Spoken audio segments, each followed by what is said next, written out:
PBL action. It's the class of the league. The home Utica Unicorns here tonight against the visiting Eastside Diamond Hoppers. What a pitching matchup it was last night as A.J. Coleman and Ty Hensley went toe-to-toe literally through 7 innings. We went to extra innings in the end. It was the Utica Unicorns taking the game 1-0 because of those international rules. Mcclelland was put on second base, driven in because of the error. But the largest story, certainly Hensley and Coleman, Dan Griesbaum Jr. Yes, sir, and they almost mirrored each other. I mean, it felt like one was trying to outdo the other. A little bit of a different style, you know. Ty Hensley, more the strikeout pitcher with 13 last night over the 7 innings. Coleman, more of a ground ball type guy, running the sinker up there, having command of both sides of the plate, just breaking ball, and they were just both dominant, just in different ways. Really impressive.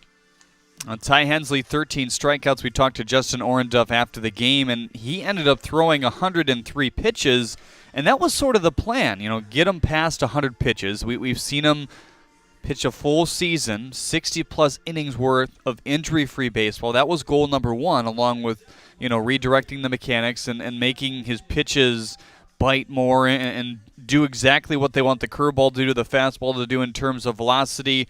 Goal number 1 this year, get through 3 starts. By start 4, get him past 100 pitches, looking good, injury-free.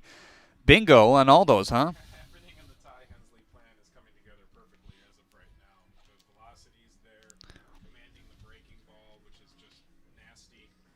Everything is coming together. He's healthy, knock on wood, and we're going to enjoy watching him until, you know, one of these affiliated clubs decides to steal him from us.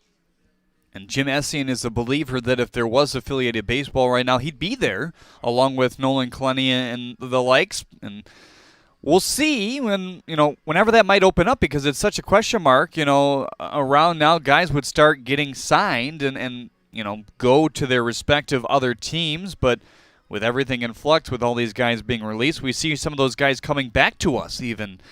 I think we probably wouldn't see any more Ty Hensley if this were a normal environment right now, but he's pitching every bit of a prospect that can take that next step. You know, we talked last night a little bit about analytics, and we're sitting here close to our baseball personnel staff, and we talked a little bit about his curveball last night. Spin rate 2840 on his curveball, and to give that some context, the MLB average for a breaking ball is 2536. So he's breaking off a nasty curveball right now. He's commanding it. He's throwing it for a strike when he wants to. He's burying it in the dirt, making guys chase it when he wants to. Everything's coming together for him right now, and along with some other guys in this league, I think we are going to get a longer look at some of these great arms than maybe we would in a normal environment. Take a peek at your starting lineups, brought to you by, as always, AAA. First for the visiting Eastside Diamond Hoppers, leading off the shortstop, Anthony Maselli. Batting second is the designated hitter, Jalen Smith, here tonight. Will Johnson back atop the lineup in the 3-hole and catching. Zach Gray had a good conversation with Zach before the game. Get to that and what Von Joshua was able to do to his swing here in the USPBL a little bit later. Batting fifth is the third baseman, Riley Mahalik. Batting sixth is the right fielder, Josh Goulet, one of those taxi squad guys. Greg Vaughn Jr. back in the lineup. In the bottom third, he's hitting seventh along with Nate Grise and Jordan Pontius. They'll face Greg Shanahan, which we'll talk about a little bit later here in your Crest Lincoln pregame show. On the other side, for the home Utica Unicorns, they will send these 9 out there. Coley Curry roaming center field and leading off again here tonight. Big catch last night for Curry, ended the ball game. Batting second is the third baseman, Adam De La Cruz.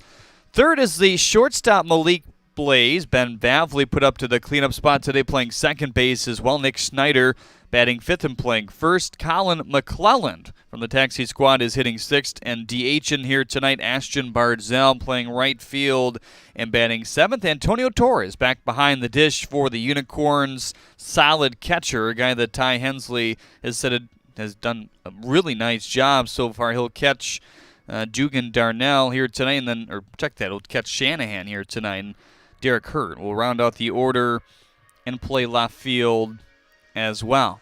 You look at the two lineups, and your gut tells you what? Well, my gut tells me that the Hoppers are the better offensive club.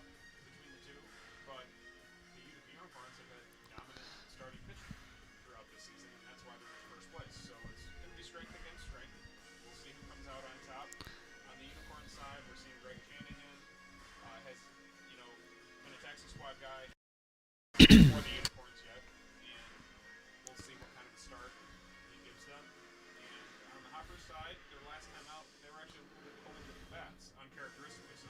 So we'll see how that plays out. And it seems like we're having a little bit of trouble with Dan's mic, so we're going to have to step aside, fix that as we go to break, and take a look at your pitcher comparison when we come back. You're watching USPBL Braves Baseball presented by TCF Bank.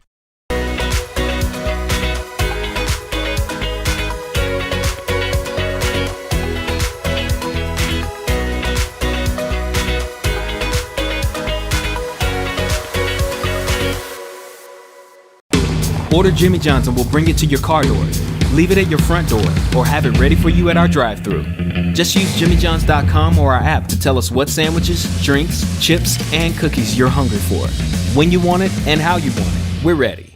The Chevy Trax from your Metro Detroit Chevy dealers has a sporty, compact design that makes it the perfect SUV for everywhere you like to roll. Lease a 2020 Trax LT front-wheel drive for just $222 a month. Put it in D and see why Chevy drives the Motor City. We really were fortunate to get out when we did. Losing our family photos, our wedding pictures, can't replace it. Can you imagine losing everything you've got? You realize that it's the little things in life that matter. Things that they thought were damaged and thrown away, all of a sudden they magically reappear. And you see the human spirit come back. It's our pictures. To be able to put you safely back in your home matters to us. People matter. People count. At Belfour, we're restoring more than property.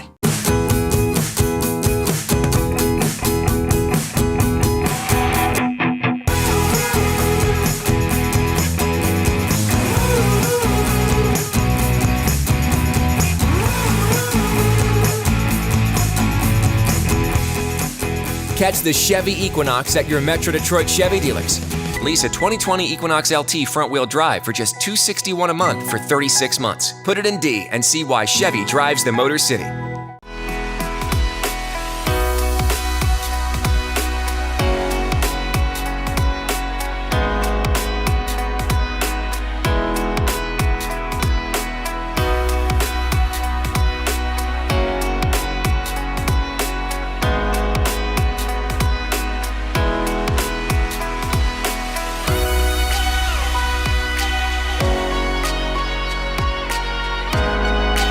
Throughout your life, from big moments to ones well-earned, we're your financial guardian angel.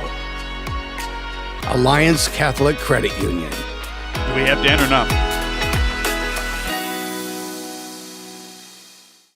Welcome back to Jimmy John's Field, everyone. Getting ready for some more United Short Professional Baseball League action. It's the Utica Unicorns taking on the Eastside Diamond Hoppers here today. Time to take a look at your pitching comparison brought to you by Denzo. Greg Shanahan is on the mound on the other end for the Utica Unicorns, a guy who has been on that taxi squad since the start of the season, and he's a guy that settled in quickly. He admitted, hey, I was surprised to even be here at first just because of how quick he was inserted into the starting lineup. He was also not able to, get much time before his first start because he was kind of thrown into that, but he's done a great job trying to adjust to everything here at the professional level as well. On the other end, for the Diamond Hoppers, it was a change about 2 hours before the game.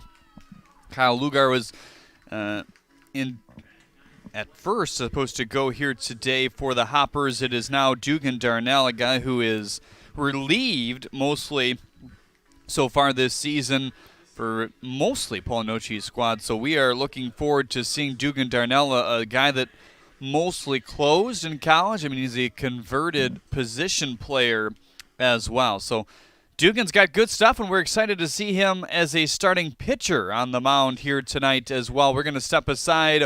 Opening pitch between these two squads is close here on the USPBL Network. Don't go anywhere.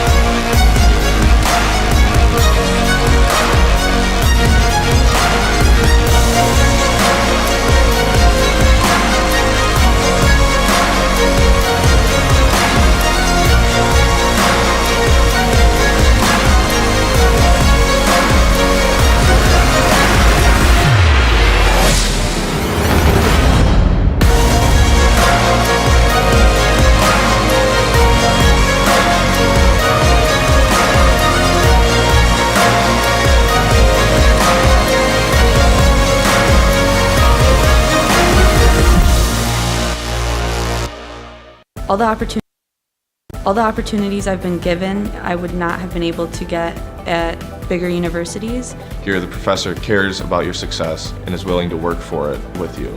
So much preparation for the future. I couldn't imagine being anywhere else. Detroit Mercy. Build a boundless future.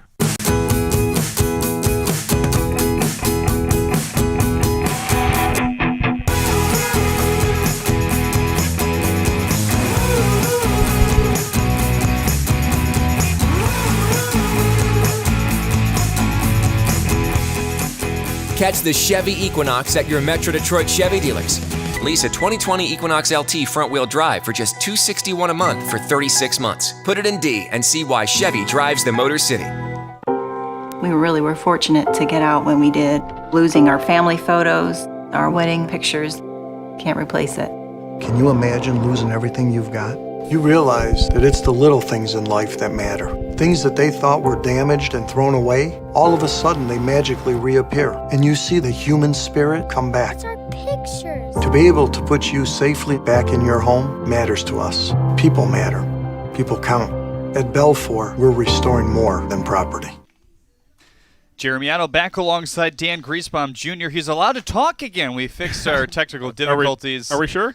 I think so, yes. So thanks for everyone behind the scenes. Jeremiah Hergott doing a nice job racing to see what was the matter, and they figured it out in a timely fashion, and we have Dan to start this game. And on the other end, starting for the Utica Unicorns is Greg Shanahan, the 6'4", 230-pound right-handed pitcher. He's a good one.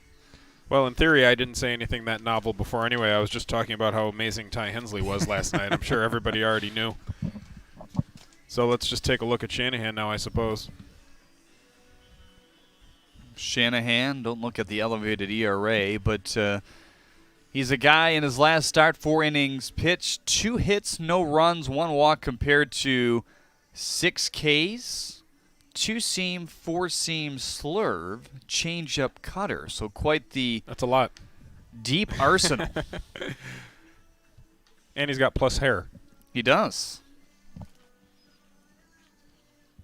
The luxury of talking to Greg earlier. Really nice conversation with the native of Jacksonville, Florida. Went to Jacksonville down there. The squad had some nice runs, played with some current and future Major League players there. We'll talk about that as the night progresses, but this is a guy that they like and a guy that they think is going to be one of the top starters in the league soon.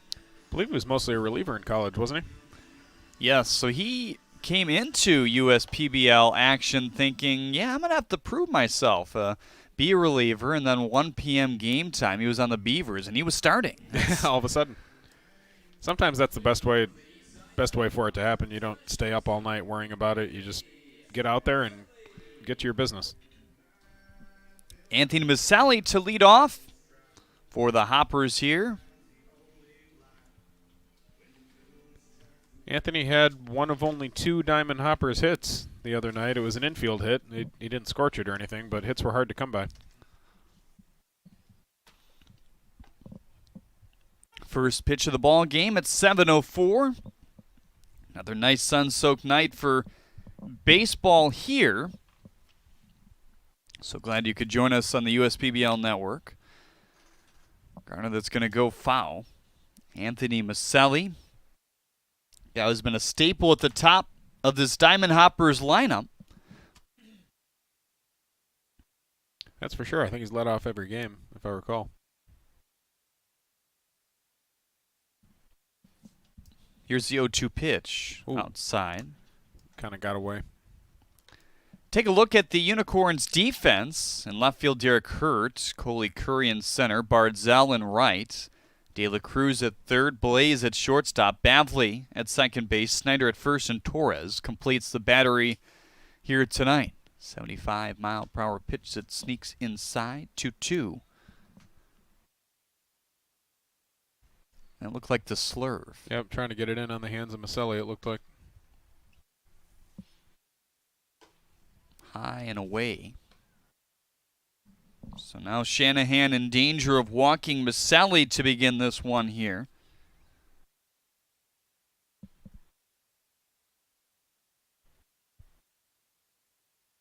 Comes set on the 3-2. Here it comes. In there for strike 3. 89 miles per hour, and Miceli watched it fly home. Well-spotted fastball, and you knew he wasn't going to walk him, or at least he didn't want to walk him. So, I'm not sure if Miceli was sitting on a different pitch maybe, but that's a ball you want to pull the trigger on. If you're the leadoff hitter, you know they're not going to put you on for free if they can avoid it. Here's Jalen Smith now. Smith DHing here tonight.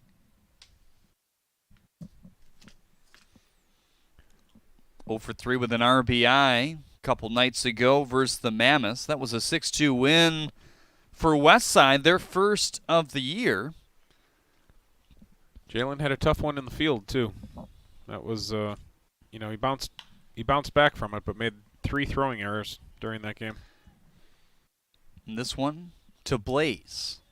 Everybody converging. Curry, Blaze, Bavley, Hurt, Bartzell to some extent all coming in, and creates that gang of players just behind the second base bag, and 2 up and 2 down here for Shanahan after the battle with Miceli.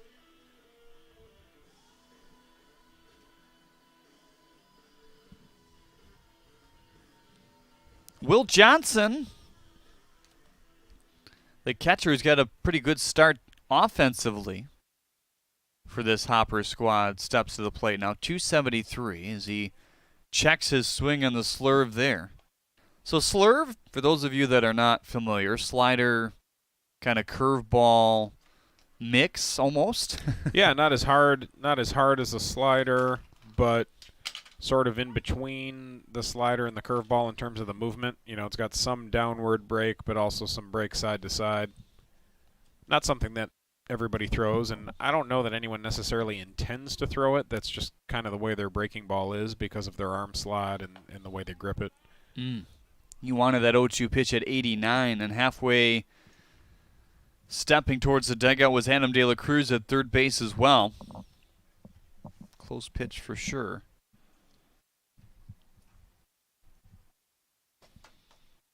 1-2, checked his swing. Appeal, and he did go.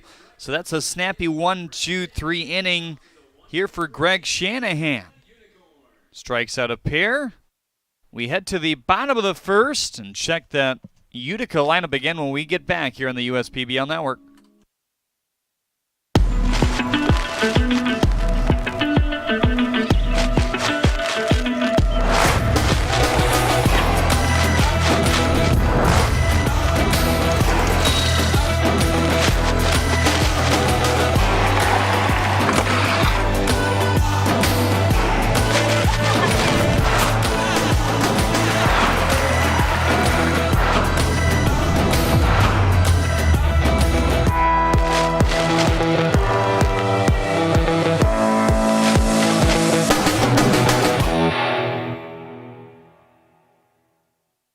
We like to do it before we go out on the weekend. We do.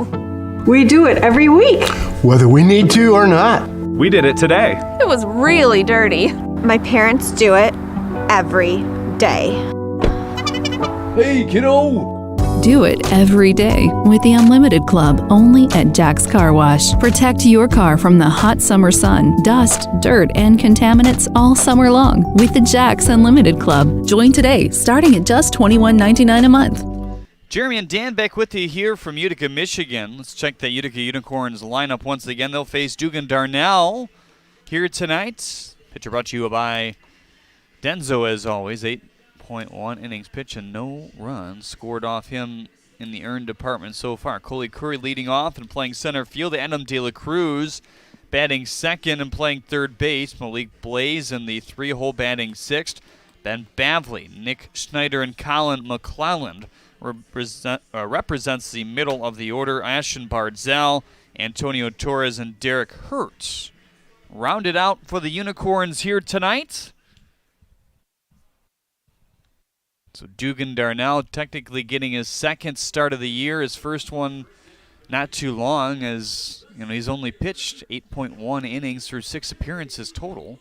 Yeah, it sure felt like he was going to settle into that closer role for the Hoppers. It seemed like he was doing a nice job, and it just seemed like a good role for him in terms of his stuff. But they need some help in the starting department, so he's out there. Kyle Luger was supposed to go. Late substitution for Darnell. First pitch for him is fouled off. Darnell, fastball, splitter, slider. That fastball has some spin in it. Runs up there at 90 to 93.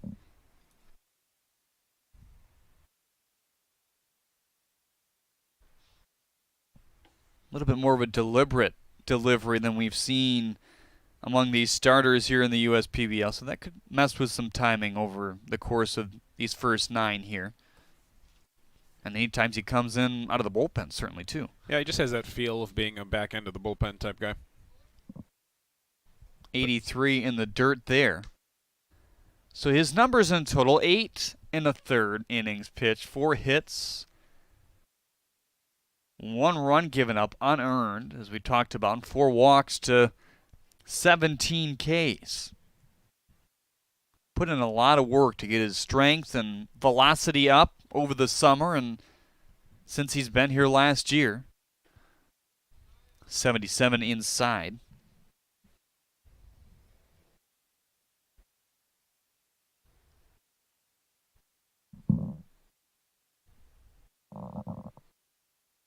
Here's the even pitch now. In there for strike 3. It's a little bit of a wider strike zone here tonight, so these guys are going to have to adjust. Swing the bats, boys. We saw 1 called third strike in the last half as well. It's the leadoff batter in Anthony Maselli. Then the swinging strikeout by Will Johnson to punch a 1-2-3 frame in the end for Greg Shanahan. A little bit of a different looking lineup tonight for Jim Messian's crew. De La Cruz moving up in the lineup. He's done a nice job hitting with a solid batting average, moving up to the 2 spot. Malik Blaze in the 3 spot. We haven't seen that yet. Ben Bavley moving up to the cleanup spot. Trying to do something to get this offense going. 1-0 is in there for strike 1 at 76. De La Cruz, 6 for 16 to start the year. Couple doubles. Has walked more than he's struck out. 6 walks compared to 2 Ks thus far. 1-1 hops outside.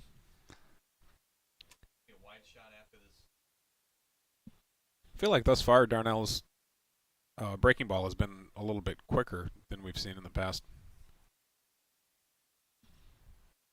2-1 is in there for strike 2. Take a look at the defense behind him. It's Grimes in left, Vaughn in center, Goulet in right, Mahalik at third, Maselli at short, Pontius at second, Gray over at first, and Johnson behind the dish again. 2-2, filthy there at 67 and a spin rate of 21.66 for his second strikeout.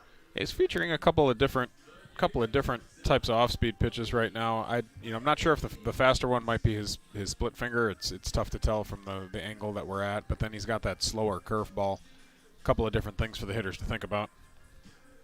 Malik Blaze hitting up in the 3rd spot here today. They're trying to get this bat going. 2 for 21.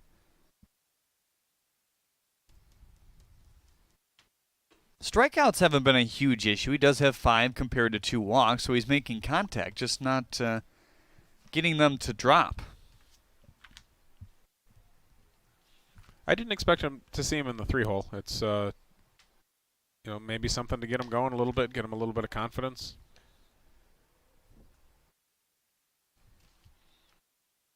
Managers will try those different types of things at times. Maybe it's just for the purpose of dropping somebody else in the order. 2-0 foul back to the screen. Ben Bavley's on deck. He's your Zach Hart agency man on deck here.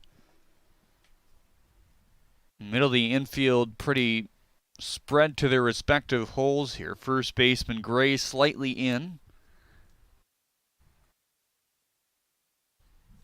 Calling time is Blaze.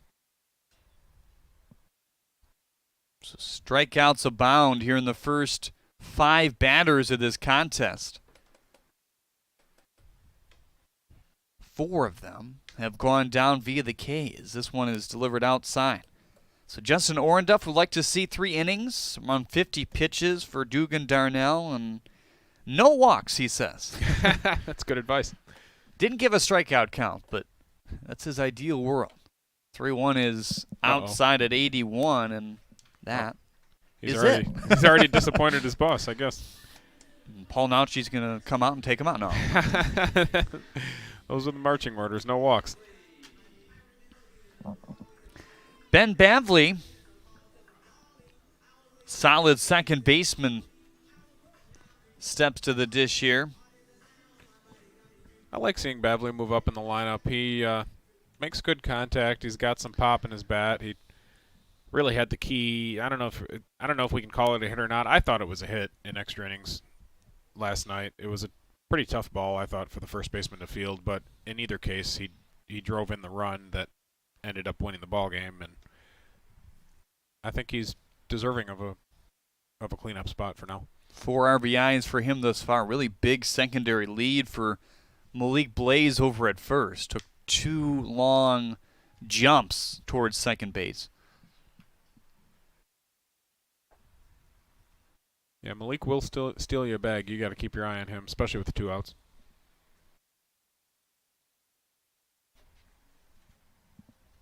He's yet to notch one this year, but certainly has that speed in him as this knuckles inside. I mean, hard to steal bases when you're not getting on base, right? Right. I think it's really been a function of that. But, I mean, you get a steal or 2, you coax a walk like he has his 3rd of the year.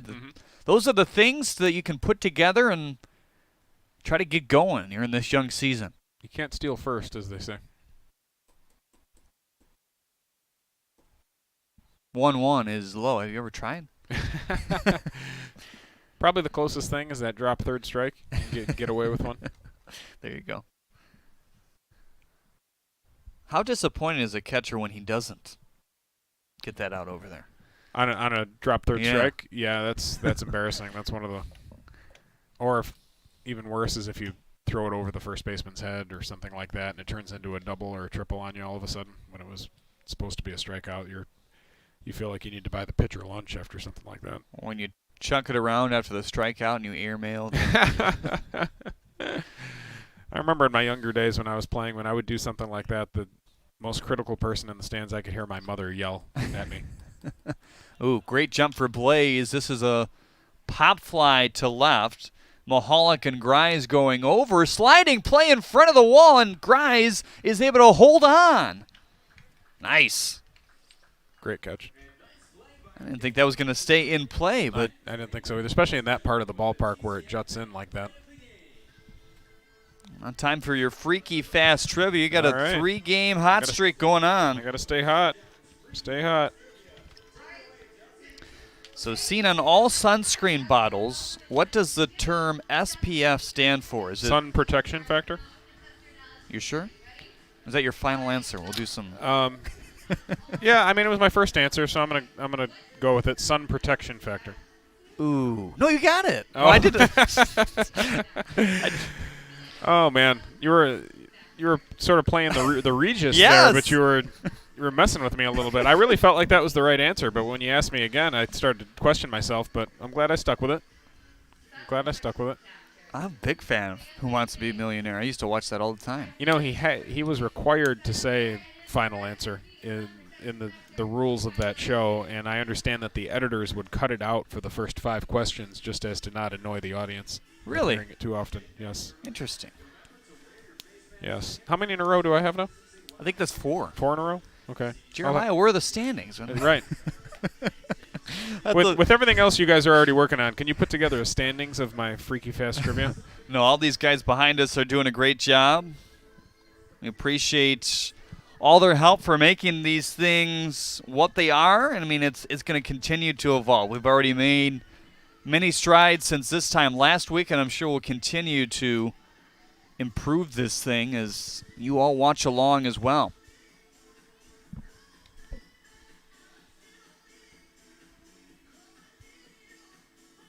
One thing we can hear from here is if the fan with Chelsea, if they're getting the freaky fast trivia right. I would like to. It's true. I would like to know that. I encourage you to chime in on Facebook and YouTube with your comments.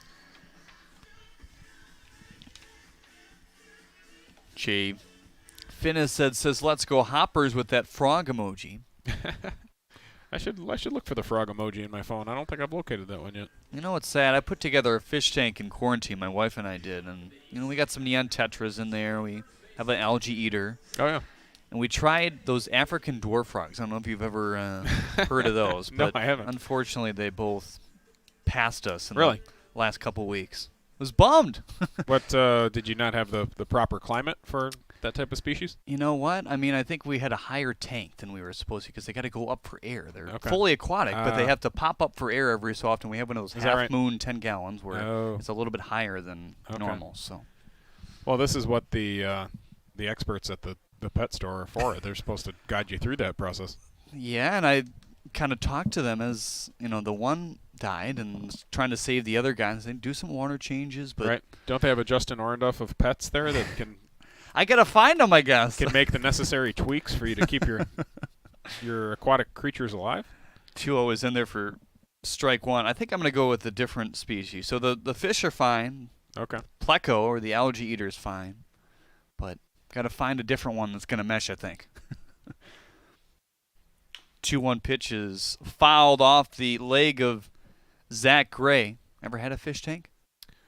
We have a fish bowl with a couple of goldfish for the kids right now. We need the most low-maintenance fish possible right now with the 3 kids, and I'm fairly certain they would never remember to feed them or clean the bowl or anything. Can't like overfeed them now. That's Right. an issue too. It's pretty much on my wife.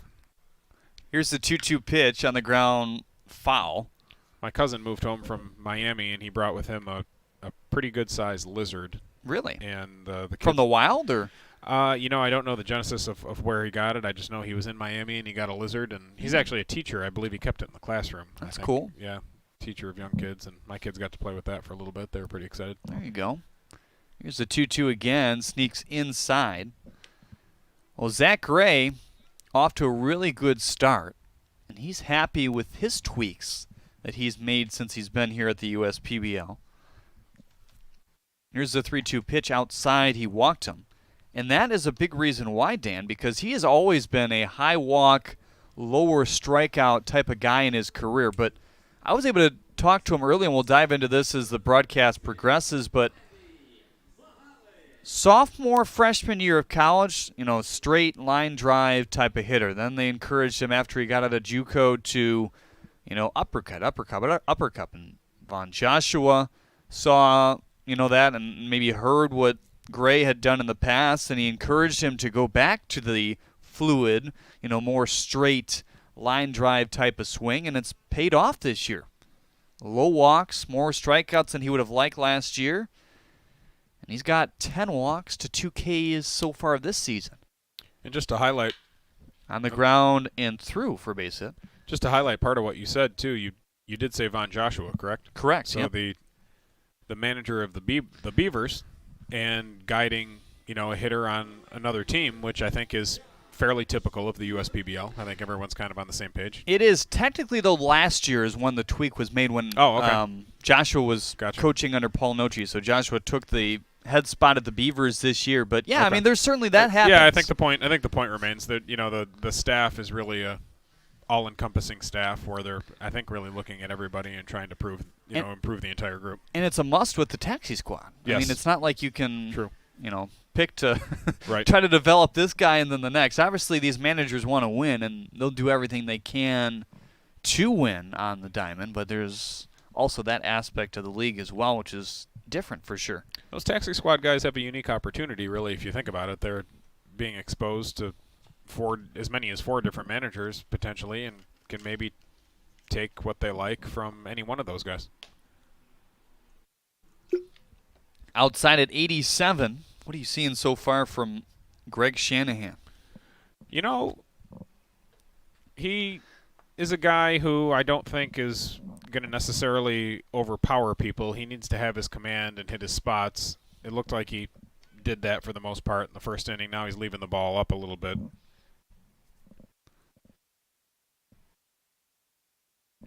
He thought he got ahead of hitters much better in his second start than in the first. Did that in the first inning, but the leadoff walk in the second says otherwise.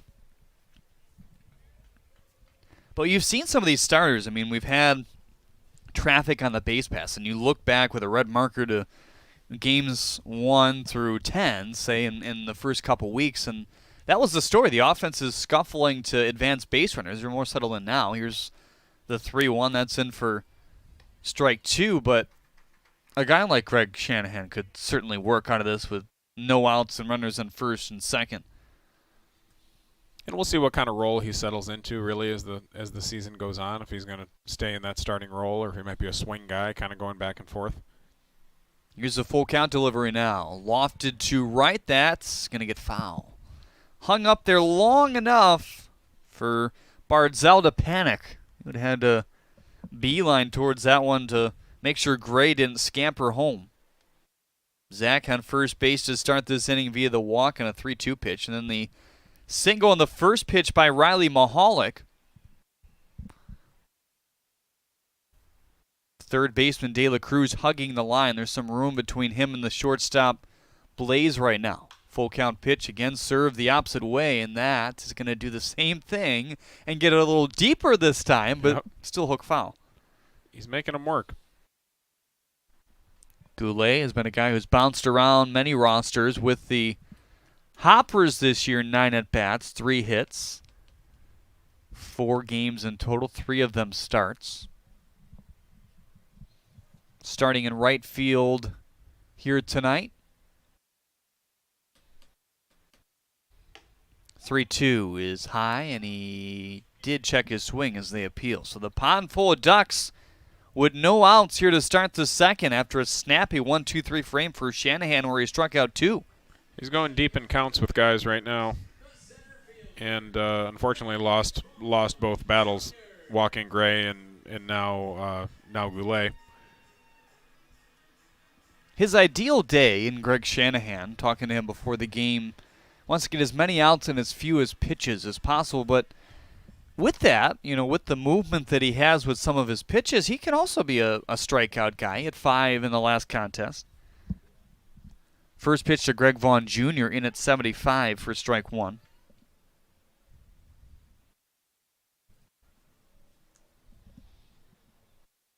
So we're hearing from the powers that be in our ears here. Check that after the 0-1 pitch. Here it comes. In there for strike 2, P.J. Gradowski, our director, told us a stat last game that Greg Vaughn was playing that his dad hit 3 grand slams. It was actually 6. Wow. That is a lot of grand slams for a career. 355 homers for Greg Vaughn Sr. in the bigs. That's no joke. 0-2 is outside. To me, that tells me that he was patient enough to get his pitch, because you always eventually will get your pitch with the bases loaded. They've got nowhere to put you. You may not get it early in the count, but you'll get it eventually. 50 homers back in '98 for Greg Vaughn Sr. Is that right? I don't remember him hitting 50. He had a 50 in '98, 45 in '99, and 41 in '96. Wow. Ask Paul Noche, hey, does it get in the way of a young man like this with a father like that? And he says, for some, but not him. I mean, he's honed in mentally. 2-2 is in there for strike 3. Not too often you get a call as it bounces off the glove, but he did there, and that's the first strikeout of the inning and the first out, more importantly, for Shanahan. Yeah, the umpire doesn't care for that usually too much. It has a potential to make you look bad as an umpire if the catcher doesn't hang on to it. But he gave him that one. Shanahan is having some success getting his breaking ball over, especially early in the count. He's been able to get ahead with it when he throws it early in the count. Hitters aren't really pulling the trigger on it.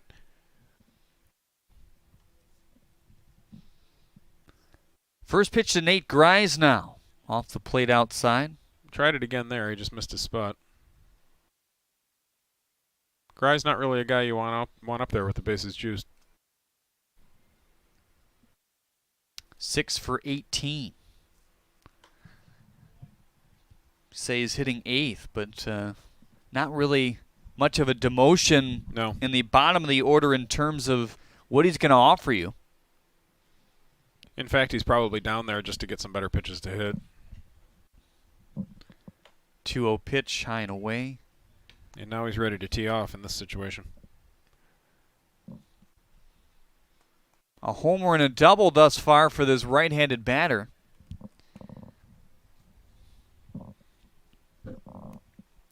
Ready for the 3-0 pitch. Here it comes. In there for strike one at 88. So Shanahan has already walked 2. Gray, standing at third base, was the first beneficiary of that. The single by Mahalik, the walk to Goulet, and then the strikeout to Vaughn Jr. has put us in this situation with the bases juiced and 1 out.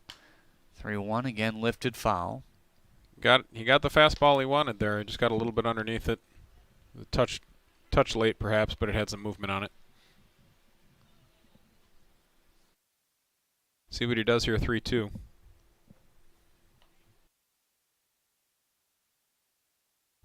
Three-two bender. 76 miles per hour. See you later for strike number, or out number 2, I should say. I don't know. If you're guys in that situation, I think you have to kind of expect that. He gave you a fastball on the previous pitch. Unfortunately, you missed it, and there's a guy on the mound there that has had pretty good command with his curveball so far.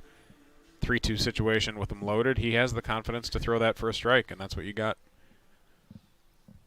Here comes Jordan Pontius now. He just hasn't had a lot of luck at the plate. He's hit some balls hard in the last couple weeks for this Hoppers squad. 4 hard outs, says Paul Nochi on Saturday in that doubleheader. We'll have another one here tomorrow on the air at 5:30 p.m. A little bit before on the USPBL Network, Facebook, and YouTube. Hopefully that one a little snappier than the last one, maybe? Maybe, yeah. 1-0 is high and tight. Both games we had on Saturday and Sunday were lengthy for their various reasons. The walks plagued both games of the doubleheader, and then the rains came on Sunday. Yep. Made for a bit of a long weekend. 2-0 pitch is foul. Ooh, nice snag by Nochi down there. Still got it.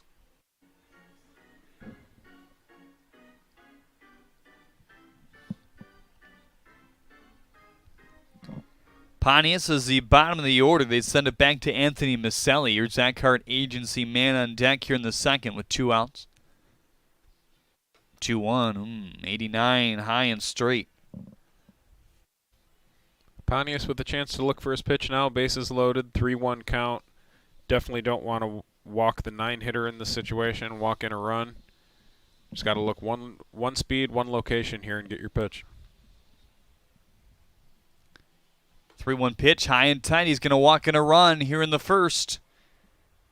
1-0 Hoppers as Gray started the party here, and he will conclude it with a run. I think if you're Shanahan there, you got to go to what you feel the most comfortable with in terms of an opportunity to throw a strike, and I think he's more comfortable with his breaking ball right now. That's probably what he should have gone to there. You don't want to walk the 9-hitter in that spot.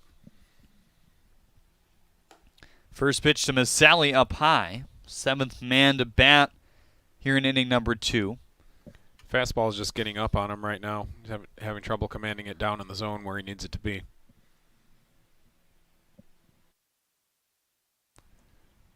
1-0 is outside. 2-0 now. I mean, those are fastballs, and you see spin rates of over 2,000, so that just shows you the movement that he has on it. Mm-hmm. Yeah, he's got action on his ball, but it's not going to really do you any good unless you can get it down in the zone. And he's not the type of guy like Hensley who's going to throw it by you elevated at 94. That's not really his game. A little bit of stirring down in the pen, perhaps. Saw Austin Dakar walking around. I believe that was him. Not sure if he was just getting loose or. 2-0 pitch is in for strike one. And he did it there. You know, he needed a strike, and he went back to the curveball, and I think he made the right choice there.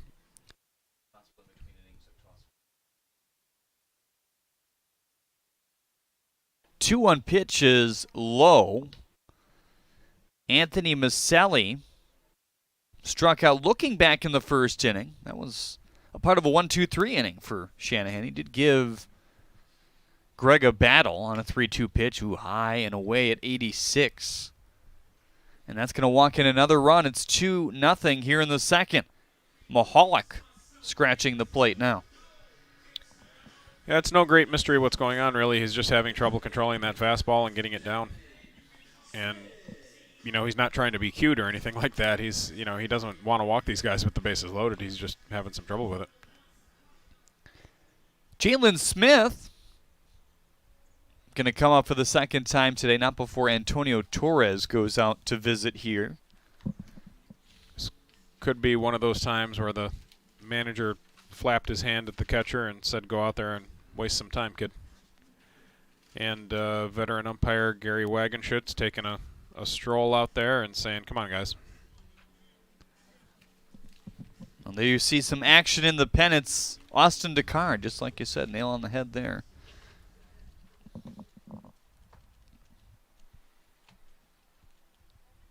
Bases still full. 2 outs here in inning number 2. And a first pitch off speed at 77. In for strike 1. He may just want to stick with his comfort zone right now in an attempt to get the heck out of this inning.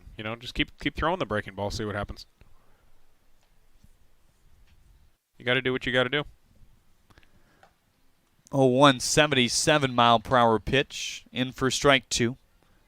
Throw it again. If you want, you can start it away, to where it's breaking out of the zone and try to get him to chase. But stick with what's working. Does he try another? Swing and a miss at 87, the cutter. First strike 3 there. 8 come to the plate, 4 walks in the end, and 2 more runs come across here for the Hoppers. Their first of this game. Done a pretty good job of scoring runs throughout this season, trying to get over the 500 mark with a win here tonight. And we'll see Dugan Darnell come out for his second inning of work. Now time for your DTE Kid Race the Mascots. I'm down on Lancelot right now as it comes to the mascot race. He's been a little bit slow getting around the bags. Ribby at home plate to greet him here. Yeah, Ribby will be cheering for the young lady, I'm pretty sure. So here we go. Lancelot with a pretty good start. That young lady's got some unicorns, multicolors on there, doesn't she? I like that, yeah. Look at those shoes. Got the pink. Yep. You got some purple mixed in there as well. She's looking in the rearview mirror, seeing where Lance is at. She's not going to kick it into gear unless she has to, and Lance is just flailing around out there. Not much of a gallop there out of Lance. A nice round around third here. Ribby really cheering her on, and she's going to glide her way home. Your DTE Kids Race the Mascot champion is Ariana here tonight. So great job, Ariana. I like it. Lance looks depressed, but I don't know what he's surprised about. Well, if you want some gear like Lancelot's wearing and Ribby is wearing, you can march your way right now to uspbl.com/shop to purchase your favorite team gear today. You got the Unicorns t-shirt, that Hoppers hoodie, the Beavers hat, and the Mammoths jersey, all represented right there on that screen. My insiders tell me that the best-selling stuff in the league, by and large, has been the Unicorns. Just over it's not a surprise. Our broadcasts even reflect that in terms of numbers. There's a big-time Unicorn following. 2 championships for the Corns. Their championship flag is now flying from 2019 in left field, just to the right of the Chevrolet Plaza out there.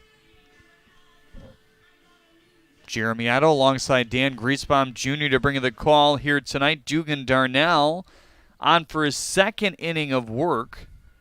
Malik Blaze was the only man to reach on the 2-out walk, and then Ben Bavley lined out to left. We'll send it down All right, to hi Chelsea everyone. Estes. I am here with Ariana, and she just beat Lancelot in the DTE Kids Race, the mascot race.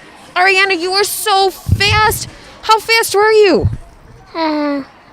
Really fast. Do you like to run? Yes. It showed out there because you beat him. What's your favorite team here at USPBL? Do you like the Unicorns or the Hoppers more? Unicorn. Oh, the Unicorn. So can we say a go Unicorns on 3? 1, 2, 3. Go Unicorns! Jeremy and Dan, back to you guys. Thanks, Chelsea. Glad to have Chelsea asked us along this week and throughout the remainder of this season, kind of doubling up as our sideline reporter and in-game host here at the USPBL.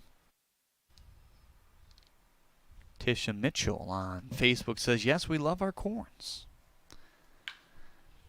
One club over the leaping head of Maselli for the first hit of the ball game. We were kind of on our seats all night long and confused who was on the mound sometimes because Coleman and Hensley looked so good. They both had a no-hitter through 3. Right. I think at one point we mixed the other up. Yeah. Well, it seemed like the lineups were mirroring each other, too. It's right. Like, you had the 5-hitter got the first base hit, and then the next half, the 5-hitter's up, gets their first base hit. It's like they were just keeping pace with each other for so long that game. Same pitch count late in the game for both of those. Yeah, same guys. exact pitch count. How do you plan that? Big swing and a miss by Colin McClelland here, the designated hitter tonight for Jim Essian's squad. He's been seeing the ball pretty well of late. Last few times out. Brighton product. Played his college ball at Northwood for Coach Jordan Bischel, who's now at Central Michigan, moved up to the D1 level. And Bischel coached Xavier Warren. Yep.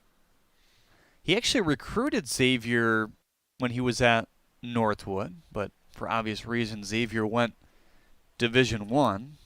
Yeah, that's probably a tough get. 0-2 pitch has popped up. Johnson going back as far as he can out of our view. Even out of our camera's view. And yeah, I think he made that catch, did. Yes. Could tell by the cheers that he got it, but we couldn't see it. Gary Wagenschutz went up with the right hand to indicate out number 1. Yeah, it's funny, though. We say, I mean, Warren, tool-wise, is a D1 guy all the way, but he only had offers from Central and Oakland, 2 local schools. Right. The Southfield native. Yeah, it's strange. You can't figure that kind of stuff. I mean, tools-wise, he could probably go to the SEC. Right. First pitch to Bartzell is in for strike 1. Warren is not on the roster of either of these 2 teams here today. That's the second game in a row for Xavier. We're not looking into that necessarily, but for most games, we've seen him at least on the roster. 0-1 is a jam job. Pontius is going back and nice snow cones that one. How about it? Didn't we have I thought we had Xavier in last night's game, though, didn't we? With oh, you're right. The Beavers. You're right. Yeah, because I remember that matchup with Ty Hensley, how Ty was getting the better of him. But you know what? Why I'm not remembering is because he went over. Perhaps, yeah, that could be why. Yeah. Or the fact that I think we've seen him on the on the Utica roster as well, and last night he was with the Beavers, so that part of it gets confusing. He went 0 for 4 with 4 Ks. Remember we brought that up? Right, the sombrero. Yeah, someone needed to go sombrero shopping. And it's not often that I'm sure Xavier Warren has went 0 for 4. I will say 4 Ks. Yeah, I mean he faced a couple of quality guys. Obviously, 3 of those were Hensley and Clenny's no slouch as the closer there either. Antonio Torres all of a sudden the last shot here in the second inning after the leadoff single, and Darnell pipes in strike 1 at 90.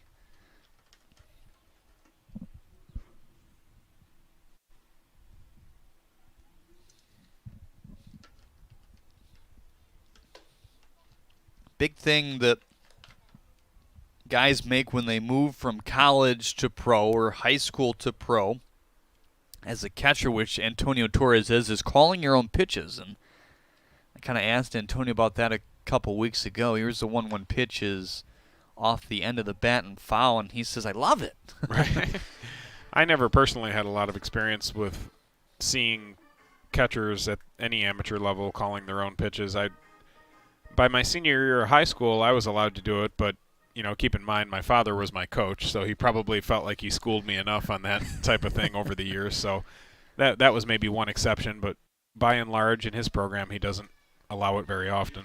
Swinging through that one is Dugan Darnell, so or is Antonio Torres off the hand of Darnell, so he's able to work through that inning pretty easily in the end. It's a 2-0 lead for the Hoppers as they send the middle of the order back when we get back here on the USPBL Network.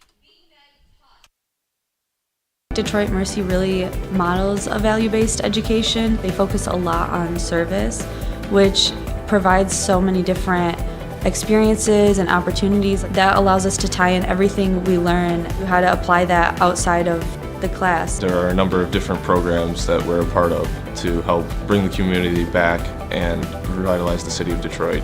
Doing service with the community really helps bring Detroit Mercy outside of the gates and to everyone.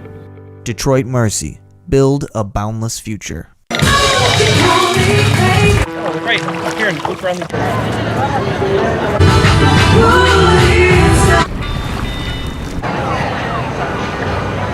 Thank you guys so much. Give it.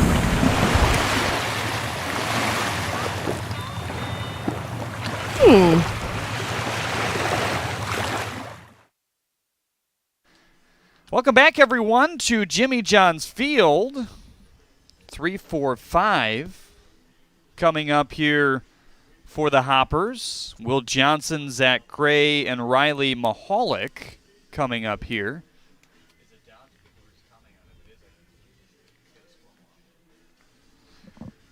Will Johnson back in the first inning struck out swinging. Zach Gray walked and came around to score to start the second. He started that big-time rally, which sent 8 to the plate, and really Shanahan has got to breathe a sigh of relief that he didn't give up more than 2. Absolutely. It could have been worse. I think, he really was scuffling with his fastball, and it looked like the wheels could potentially come off there, but he settled down. He got all of his breaking balls over, and he had one key fastball on that final at-bat that was elevated, and he was able to get a very key strike out there. As a look at your Zach Hart agency, 3 men due up. Will Johnson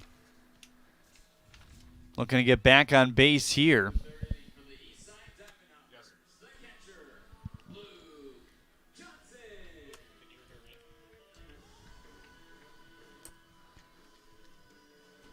Luke Johnson once again catching for the Hoppers here tonight. Both of these two catchers solid behind the dish.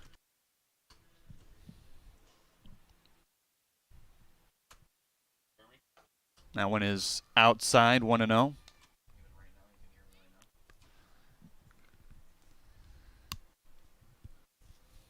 Spread out infield to begin this third inning. There's an off-speed pitch at 84. Must have been the changeup. Changeup 84 to 86. A slurve on average 75 to 80. His fastball can reach 93. 1-1 pitch, fly ball to center field. Curry. Easy read on that one for out number 1. How about the catch from Curry last night? It was the difference, we said it, between the end of the game and the end of the game. Yeah. It was either a homer or into the glove of Curry. It sure looked that way. Off the bat, I was really thinking homer. I thought it was going to have enough, but he didn't. He said he was confident that it would stay in. Okay. But I'm with you. I thought it was carrying. He did admit, hey, I didn't think it was going to carry that far. It was Harris, right? Am I remembering that correctly? Coley Curry, I believe. No, Coley Curry was the fielder. The hitter was the hitter Harris, Romero Harris. Yes, correct. Yep, exactly. Yeah, Harris had had a tough night striking out at the plate previously to that to Hensley, and you give him a lot of credit for a guy who's scuffled at points but has turned it on lately with the bat and gave it a nice ride. When we get a chance, we should ask Harris what he thought, if he thought it was out. 1-1 is fouled off the leg there, and feeling that a little bit is Zach Gray.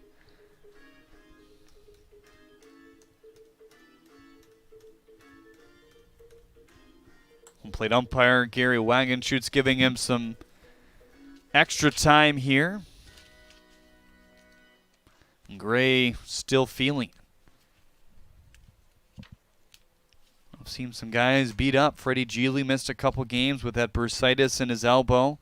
Sam Troyer out 4 to 6 weeks with the broken hand, I believe, is the official diagnosis. Got that cast on. He was throwing BP yesterday, though, like nothing else. Right. Swing and a miss by Gray. Only the third strikeout compared to 10 walks for him thus far. Well, this is shaping up to be the kind of inning that Shanahan needed thus far. I mean, he had a 1-2-3 frame in the first, just couldn't locate in that second inning, which is rare for him. I mean, he's a guy that likes to get out of innings quickly.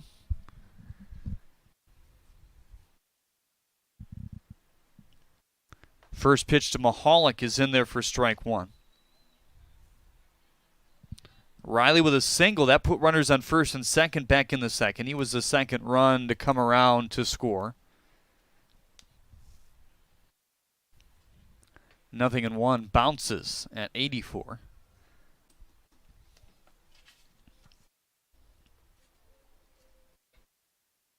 Shanahan was able to get in quite a bit of work being the Florida native, playing college baseball down there. A lot of his former teammates collegiately still live down there. Sure.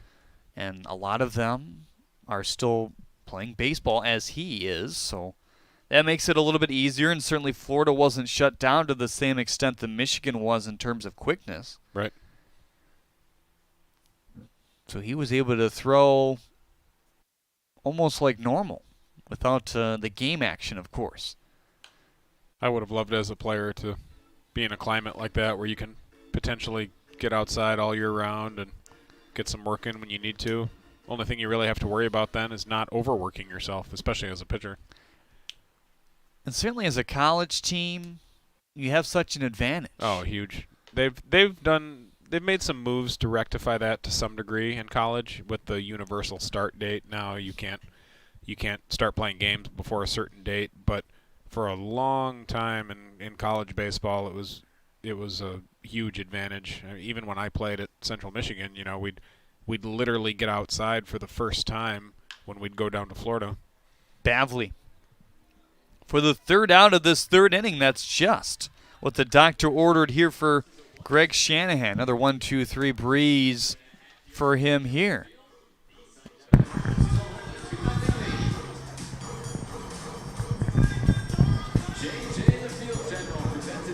Now here's JJ, the field general, presented by Michigan First Credit Union. Going to deliver that water to the base pass umpire here today. That looks like Sal Jacobantonio, I believe, another veteran umpire. Sends it down to Chelsea Estes, our third member of our team now. All right, it's time for JJ the Field General, presented by Michigan First Credit Union. This is the time where JJ, the dog, goes out to the umpire and brings him some water and a fresh towel. And as we know, we all want to be on the umpire's good side. But Jeremy and Dan, you know what? I think the three of us should try to get JJ to bring us some water and a fresh towel. I mean, we talk a lot, we have masks on, we get thirsty a lot quicker than normal. So I think our goal by the end of the season is to get JJ to come bring us some water and a towel. But he is such a good boy. He's catching frisbees. Hopefully he doesn't nosedive. Oh, look at him. He's so talented. All right, you guys, back to you. Thank you, Chelsea. JJ, the favorite dog, roaming around the ballpark before the game. Encourage you to chime in on Facebook and YouTube. Tammy Hurt says, nothing like a great game of baseball with the baseball emoji, the beer emoji, and the hot dog emoji. Tammy Hurt's with us a lot, I feel like. Yes. Pretty loyal viewer. Am I the only one that's working this broadcast that doesn't like hot dogs? Really? You don't like hot dogs? No, I just don't. I'm not a fan. Is that right? I think most people, when it comes to hot dogs, they like them, but I think people have a lot of arguments about what type of hot dog they like. About, are you a Coney dog guy? Are you a Chicago dog guy? Are you just a hot dog with mustard kind of guy? And then there's those who put ketchup on them, and they really start arguments. I don't mind brats. I think brats are good. Maybe I'm just grossed out by everything that everyone tells me about hot dogs. Well, I just try not to listen to those types of things. Tim Fair, I think, is a big fan of hot dogs. Our high home cameraman today, doing a great job. PJ Gradowski, our director. Enver and Adam on our first and third base cameras. And Jeremiah Hergott, our graphics operator and producer here tonight. As strike one poured into Derek Hurt. Dugan Darnell's look sharp so far. So you're a native Detroiter, but you You don't do the coney dog thing? No. I prefer a coney dog over a regular dog. Okay. Maybe it just masks the idea. Could be. That could be. Every baseball fan's probably screaming at me right now on the social media universe. Well, what's your go-to baseball game food then? I really like the big pretzels Really? wherever I go. Yeah. Okay. That's a go-to for me. Mustard or cheese or just plain salt? I would go with cheese, a little bit of salt. Sometimes Okay. they pour too much salt on them. Yeah. You know? Okay. Here's the 1-2 pitch. Floats at 66 outside. Looks like Derek got dropped down to the 9th spot today. Had been struggling a little bit to get on base. Good athlete, good base runner, but not quite getting on base enough from that leadoff spot yet. See if they can get him going from the 9-hole today. Here's the even pitch now. Trying to snipe that outside corner at 89, but taken for ball 3. Have you ever had the Utica dog? I have not. I'm, my time spent at the ballpark here is mostly up here with you, so I don't really get a chance to sample the hot dogs here. Well, you're glad that's the case, right? Absolutely. I'm happy to be here. Maybe executive chef Nate Liska can bring us one sometime. Sure. If he brings us one, I'll try it on the air. There's an idea. Maybe you and I can bet on something, and if you lose, you have to eat a whole hot dog. My father, the coach, as we've talked about on air before, he's a bit of a health nut, and that's tipped into the glove for strike 3. Third strikeout. Make it 4 for Dugan Darnell. 2 in the first, 1 in the second, 1 here in the third. And as a coach and a health nut, oftentimes his teams over the years have bet him that he would have to eat an entire hot dog if they did a certain thing, won a certain game or something like that, and it really makes him ill. He was a health teacher in addition to being a baseball coach. So he would be on board with you. First pitch to Curry is low, and I'm a little bit more health conscious, so maybe that's a reason why too. Sure. So I'm just trying to dig myself out of this here. Well, we need to get you on the unwich then, like we talked about the other day. Sure, yeah. I think I've had one unwich before. Jimmy Johns, this one outside. 2-0 to Coley Curry now. Probably the Turkey Tom unwich would probably be quite healthy. Yeah. I would have to guess. No, I think it would. I actually had a turkey sandwich before the game here today. We got a full-on food discussion going on. We do. What's your favorite food? Comment on Facebook and YouTube. Favorite ballpark food? Go. Low 3-0. Tammy Hurt, maybe just the cold beer, judging by her emoji. Sure. Producer PJ says corn dog. Fly ball to right field. That's a roping one, and that is onto the berm and rolling down to the Clinton River. Coley Curry put a charge into it. And just like that, the Unicorn split the lead in half. It's 2-1. That one got out in a hurry, just dropped the head of the bat down on that, drove it out of here. Nice piece of hitting by Coley Curry. He's got that pop in his bat from the left side. Has not traditionally been a huge home run guy, more of a table setter, but he got all over that one. 107.7 on the exit velo. It looked it. I think that's one of the best we've seen this year. It's got to be. Maybe we can get that information. Seen some 102s lately on some of the home runs, I know. 76-mile-per-hour pitch outside, so that awakens Dugan Darnell maybe here in the third because he looked really good. Back-to-back Ks going back to the second inning. 1-0 pitch is low at 88. But they wanted him to throw 3 here tonight.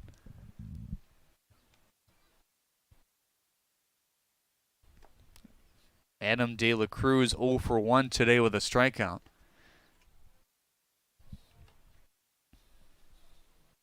Three and 0. Never want to fall behind this guy. Can make you pay. 3-0 pitch is low and inside. So the wheels coming off maybe slightly here in the third inning for Dugan Darnell. Like a well-advised mound visit here by Luke Johnson. Want to calm things down and get him back to where he was.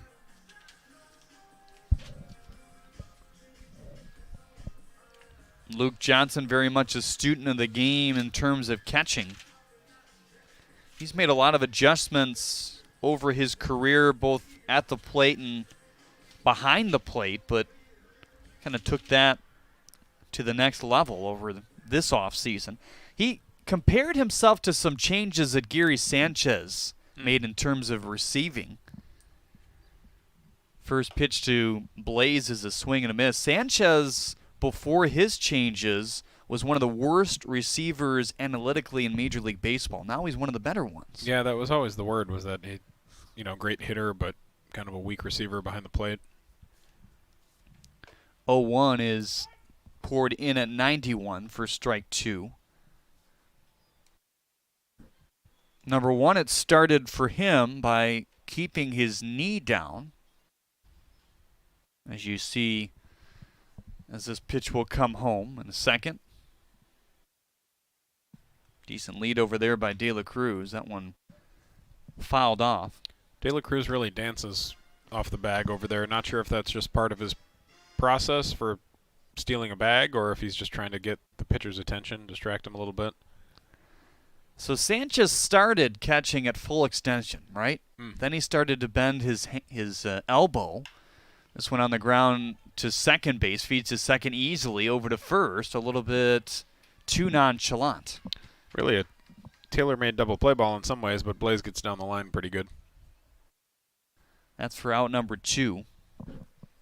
So he explained it, 2 ways of catching, extension to flexion or flexion to extension, and he's tried to work on that extension to flexion. As far as the getting his knee down, did he feel like that just helped him to sit lower, or did he feel more balanced in that Sit position? lower and help him block. Okay. Too. So that's not so much receiving, but sure, another part of the game. Right. And he says that's paying off big time in terms of the balls he is blocking right now to start this season. I can only speak for myself, but I feel like I would have a difficult time going both ways if I were off center like that. If one of my legs was lower than the other, I feel like I'd have trouble going side to side. But obviously not for him. 1-0 is in there for strike 1. The Molinas made that a thing, yeah? Yeah, they're it's tough to quibble with them. Benji and Yadier. Of course, Yadi a great hitter too. There's not that many veteran catchers who have swung the bat like that for a long period of time. Pudge Rodriguez certainly sticks out locally here. Sure. But, no, that's for sure. I mean, it's Hall of Famers, basically. Right. That's what you're looking at. You saw how good a guy like Alex Avila hit when he came into the league, and then the wear and tear. Yeah, wears you down. And Avila, really, not to get too far off on a tangent, but he was actually more productive offensively than a lot of people even realized because he always had a very high on-base percentage. He took a lot of walks, especially against right-handed pitching. He was on base a lot, and I think in many ways it wasn't noticed because of it was walks, for one thing, and two, he was such a bad base runner in terms of his, just in terms of his speed. He was so slow that I think people didn't really notice it. Career batting average 235, on base percentage 348. Yeah, I mean that's a big difference from his batting average. 1-2, swing and a miss. Carved up Ben Bavley there. The home run is the big story, though, off of Dugan Darnell, despite the fact that he struck out 2. Coley Curry, 107.7 off the bat, and it got out quick in right field. Back with more after this on the USPBL Network. First State Bank is a locally owned and operated business. We're part of your community. At fsbcares.com, you'll find ways that we're making a difference by featuring locally owned and operated businesses, providing access to helpful financial resources, and engaging with community. FSBcares.com is part of our commitment to the neighborhood because strong neighbors mean stronger communities. Where good neighbors do great things. Member FDIC, an equal housing lender.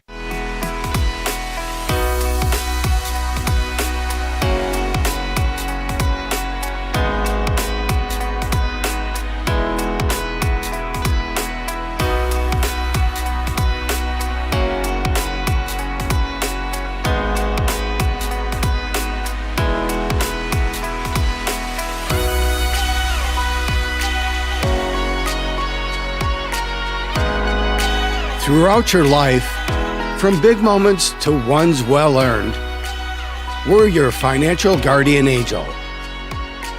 Alliance Catholic Credit Union.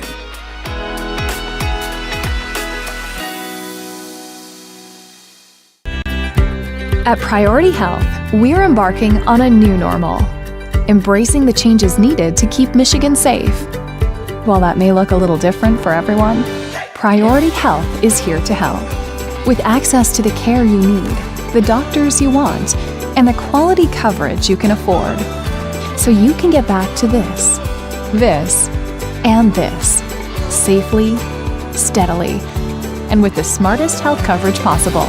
Check the comments on social media. There you see a fine USPBL fan. They got some popcorn, some water, some juice, some pop, maybe a hot dog in that container. Tracy Goatsees on YouTube says, "Go Hoppers." Thank you, USPBL, and to both of you for a fun broadcast. We were able to visit Jimmy John's Field last summer, and we had a blast.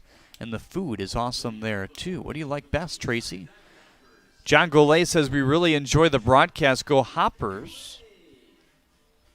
Chris Ebbert on Facebook says, "Can you actually still go to the USPBL games in person this year?" And the answer is a limited quantity of 100 of season ticket holders right now. We're hopeful that the state of Michigan moves to the next phase, which would mean we would move to our next phase of reopening here at the ballpark. The short answer is if you don't already have tickets, then probably not right now. You know, it's basically season ticket holders and some sponsors and suite holders that are being invited out when possible, and that's kind of all we can do here right now, and hoping for the best as we move forward. 1-1 pitch is fouled off. Victoria Chambers on Facebook says, "I was a catcher in high school. I preferred having a knee a little bit down. It did help with blocking." So there you go. Well, there you go. Maybe I messed up not trying that one. You'd be still playing right That's now. why I'm sitting here with you. 73 low and away. Shanahan approaching 70 pitches, had a 40-pitch second inning where he saw 8 men come to the plate and 4 walks. Did strike out the side in the end, mixed in between a bunch of base runners and 2 runs in the end. Had a good bounce back. We were worried about it falling apart for him at that point, but he did bounce back.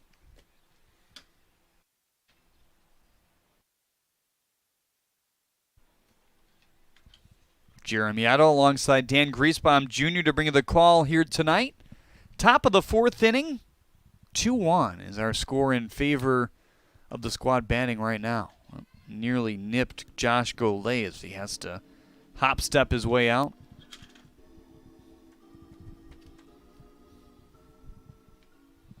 Greg Vaughn Jr. would be next, and Nate Grise, your Zach Hart agency, 3 men up here in the 4th. Full count delivery at 75, remains outside, and that's the second walk for Josh Goulet.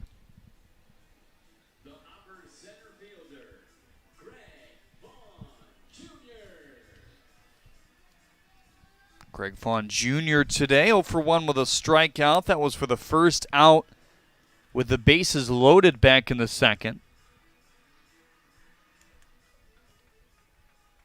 You just want him to get as many at-bats as possible here in the USPBL to continue that confidence. Good jump at first base and no chance for Torres, as that's another TCF Bank stolen base for Golay here in the 4th. Torres wisely just hung on to that one. Shanahan needs to keep guys closer than that. That won't give his catcher any chance. Dakar still tuning. We saw him up in the second inning when Shanahan was struggling.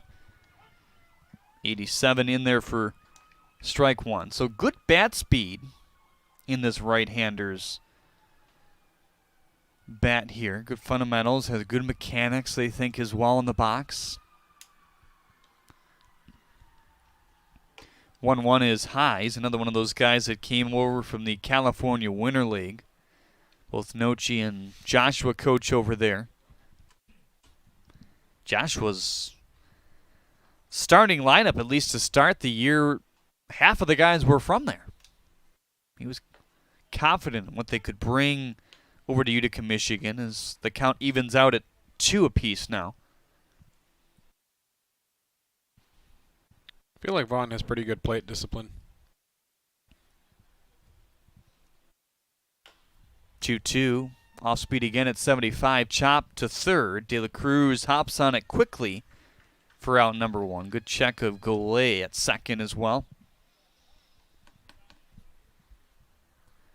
Here's Nate Grise now.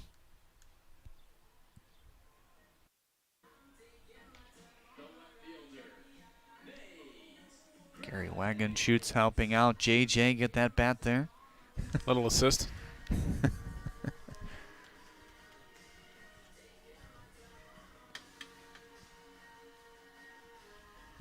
I still get a kick out of it when JJ decides to go after the ball wherever it is instead of the bat. Does happen on occasion. Before the game yesterday, he raced out to get the ball in the middle of the diamond. I don't know if you saw that. No, I didn't miss that one. First pitch to Grise at 74 in there for strike 1. So we're getting a heavy dose of that slurve here in the 4th inning. We saw that quite a bit in the second as he tried to inch out of the big-time pressure that was faced, but did a great job in the third of a 1-2-3 inning, and if he can strand that runner at second base and go for complete in the end in a development league, that might not be too bad. No, he battled. You know, you showed something the way he bounced back. It looked like the wheels were coming off in the second inning. He was really having a hard time with his fastball. 0-2, popped him up.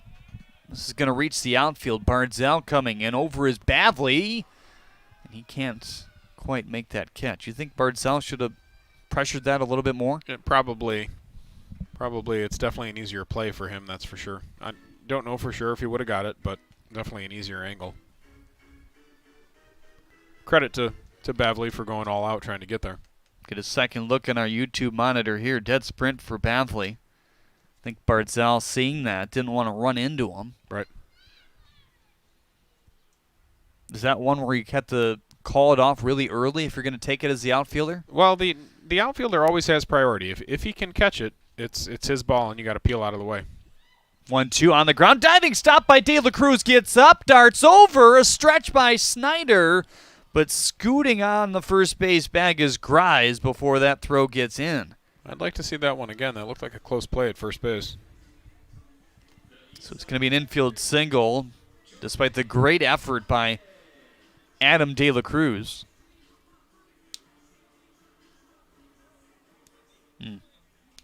Our angle tough to tell. Yeah, pretty tough to tell.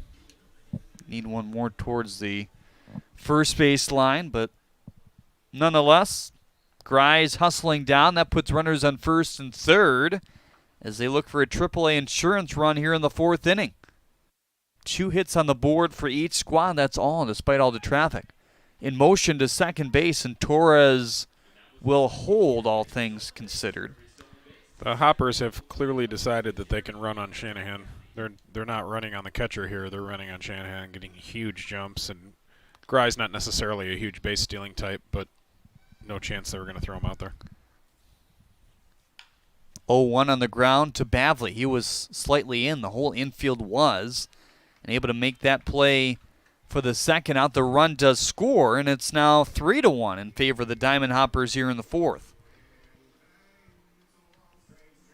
Trailing runner Grise stands on third base now with 2 gone, and the top of the order due up, and Anthony Maselli. Looks like he may not get through 4. So Jim Essien is out here, waiting for Austin Dakar to throw 1 or 2 more warm-up tosses and then trot into this game. It's a whole new ball game at your Metro Detroit Chevy dealers. Right now you can lease an all-new 2020 Chevy Equinox LT Forward for just $261 a month for 36 months. Put it in D and see why Chevy drives the Motor City. Visit ChevyDetroit.com. Austin Dakar, a former third-round pick of the New York Yankees in 2014. Plagued by injuries, had a Tommy John surgery. Another reclamation project, I guess we could say. Yeah, 2 thoracic outlet surgeries and a Tommy John.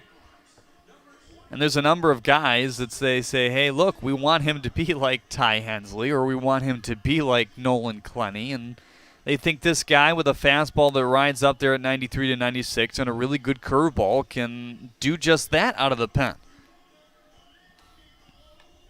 It's another Hoffman Dental pitching change here tonight.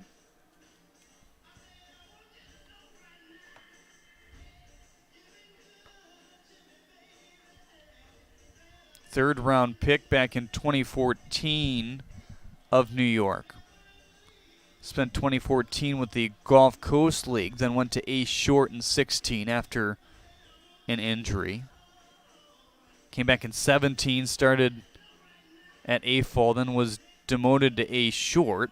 And back in 18 at A full as well. And in the end, 134 innings pitched. Opponent's batting average of .250 and an elevated ERA of .457. Walks to strikeouts not bad. 81 walks compared to 131 Ks.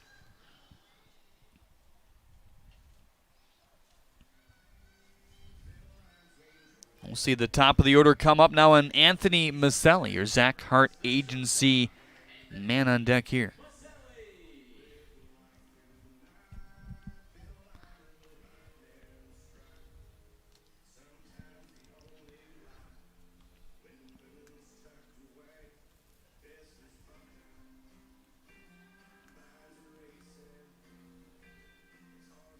Fourth appearance for Dakar in a USPBL uniform here. 3 walks, 5 Ks. Has given up 3 runs. All of them earned thus far. First pitch strike.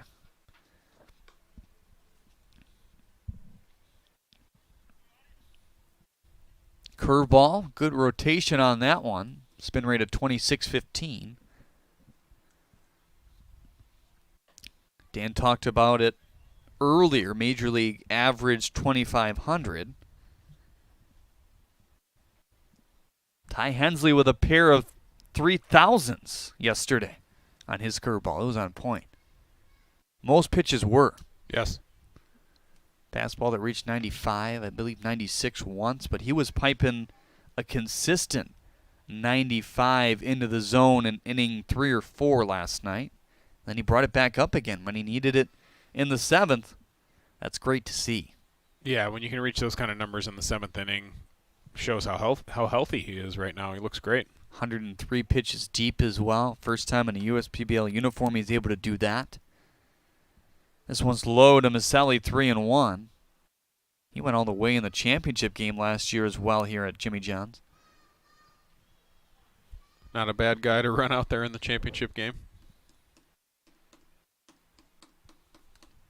Runner on third with 2 outs. Here's a 3-1 pitch. Way high and away, and they're going to try to test it here. Sneaking his way home is Grise, and he will score without a throw. And really, it was the previous two at-bats ago, I should say, when Grise got that huge jump and stole second base. That's really what led to that run. So that pitch at 85, so not sure what that exactly was. Couldn't have been the slider.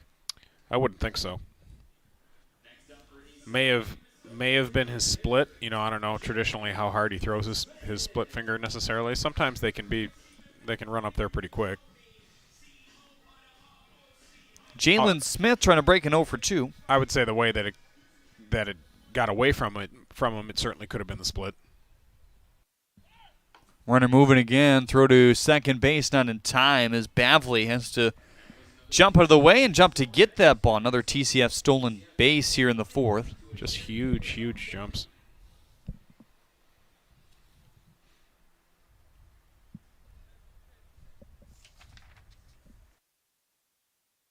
Antonio Torres is saying, help a brother out, guys. I mean, I don't have any chance here.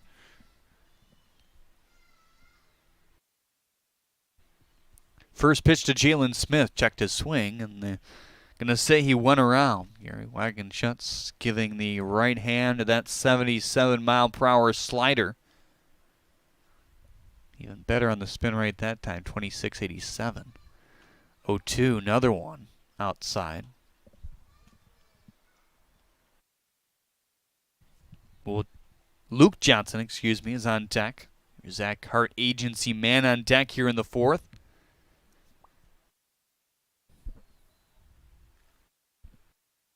Now the 1-2. Snuck inside at 86.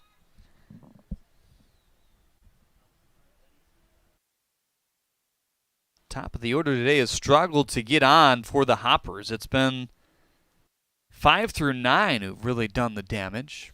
That's had some interesting movement on it at 74. Broke down hard.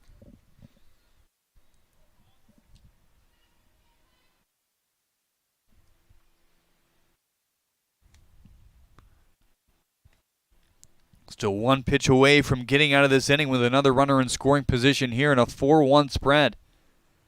Full count delivery. Swing and a miss at 77. Breaking off all the sliders to carve up Jalen Smith in the end. And as we head to the top, make that the bottom of inning number 4, it's 4-1 in favor of the visiting Hoppers here tonight on the USPBL Network. They call it the 1,000-year flood. They were having homes and businesses flooded, and roads were being washed out. My entire house is going to be flooded. Okay, do you have a second story? A lot of fear that we were going to lose a lot of people. When we heard the police station was flooded, we immediately gave them our command center to operate out of. Belfour was our savior. Sheldon and his team restored 25 of our businesses and more than 1,500 residences. At Belfour, we're restoring more than property. All the opportunities I've been given, I would not have been able to get at bigger universities. Here, the professor cares about your success and is willing to work for it with you. So much preparation for the future. I couldn't imagine being anywhere else. Detroit Mercy. Build a boundless future. Jeremy Otto alongside Dan Griesbaum Jr. to bring the call here tonight. 4-1 is the lead for the Eastside Diamond Hoppers here. Able to expand upon that lead off the leadoff walk by Josh Goulet. Driven around as the pitch by Austin Dakar went wide. Then you had Nate Grise come across to score as well. Looks like Andy Appleby, our owner, CEO, and president, chopping on some chips there? Is that popcorn? I think it's popcorn. I know one of our loyal viewers mentioned popcorn as one of their ballpark foods. Looks like Andy's on board with that. Adhering to all social distancing guidelines there in the very much President's Suite. Commissioner's box. Commissioner's box. Okay.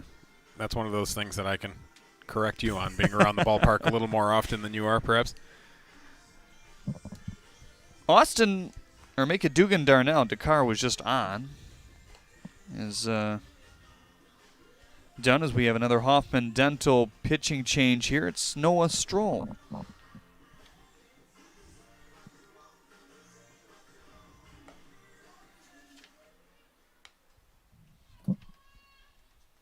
Stroll, another guy that they're really trying to teach to pitch.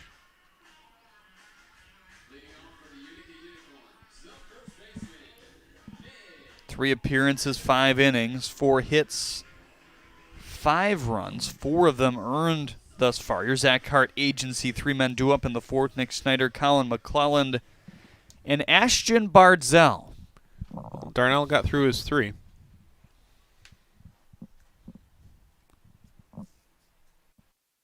First pitch to Snyder is whittled off the end of the bat there. He did. With a chance to win the ballgame. He coaxed 2 walks. Gave up the home run. That was the only blemish, really. And it was a heck of a hit by Coley Curry in the end. Not what I would call a bad pitch either. Down in the zone. Just Coley was just looking for it and jumped all over it.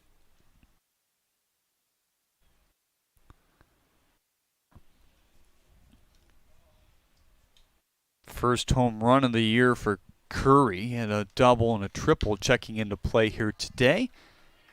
There's a nice single for Nick Snyder to left. 2 singles to left to start out his day. Now Colin Mcclelland try to snap his 0 for 2. Popped up to Johnson for the first out of the second inning.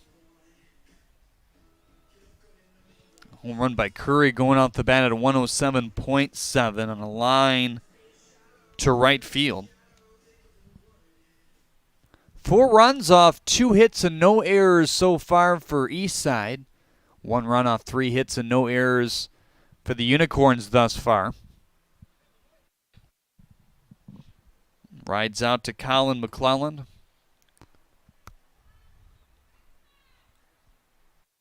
Taxi squad guy here in the USPBL.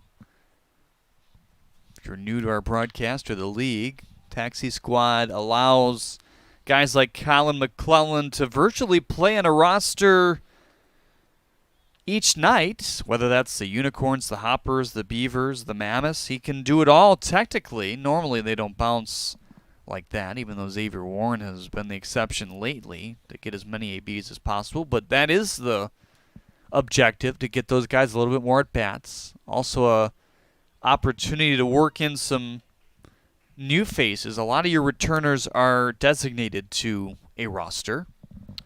Definitely in the case of the Eastside Diamond Hoppers, they have a pretty good core of returning guys, and I think that's benefited them early in the season.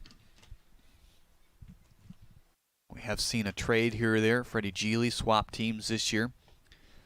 1-2 is low, 2-2. A lot of times that's based off need. Beavers needed a middle infielder. Obviously, Von Joshua having some time with the Hoppers last season, like what he saw, and happily inserted him into his lineup of his new squad this year.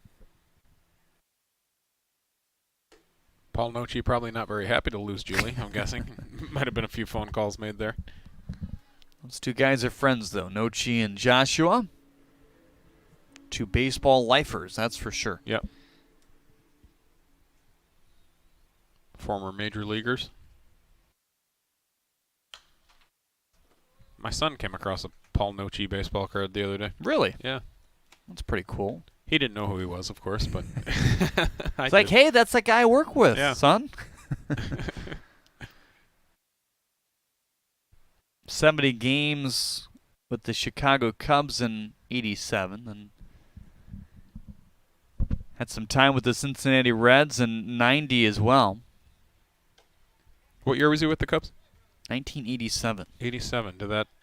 I don't think that crossed over with Jim Messian at all. I don't think, unless I don't believe he was on the coaching staff by '87.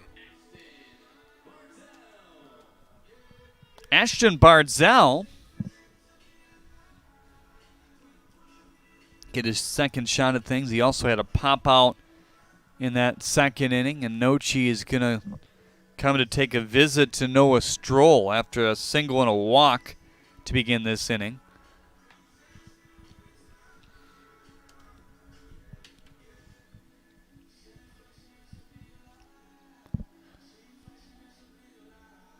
And it looks like we're going to see another arm come in here. That's it for Stroll.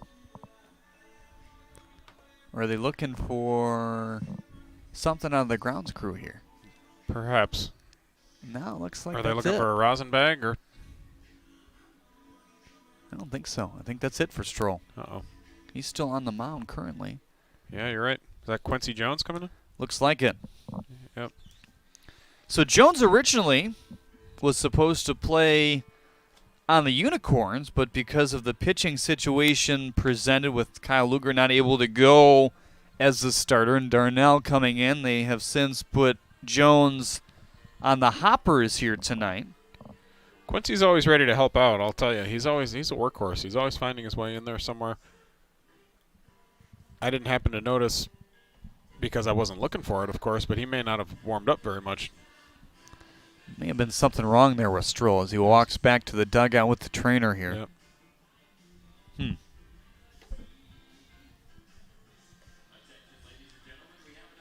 Quincy's last appearance was as a spot starter for the Hoppers, and got roughed up a little bit. Starting's really not his bag. It's not his role. More of a reliever, and certainly long term, probably a situational reliever, getting left-handers out.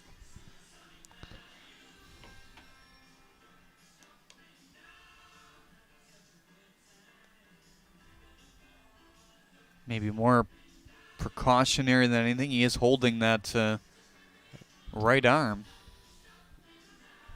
Working the kind of the inside of his elbow there, it looked like.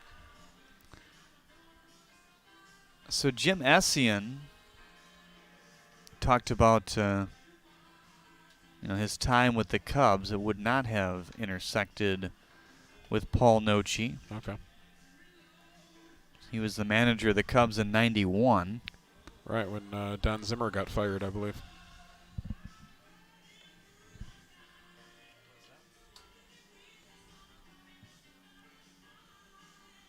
Looks like we got a Scott spotted on the lawn when we see our loyal fans here at Jimmy John's Field playing around on the berm out there in right field. Of course, the Scots grounds crew working hard every game to make this field in tip-top shape.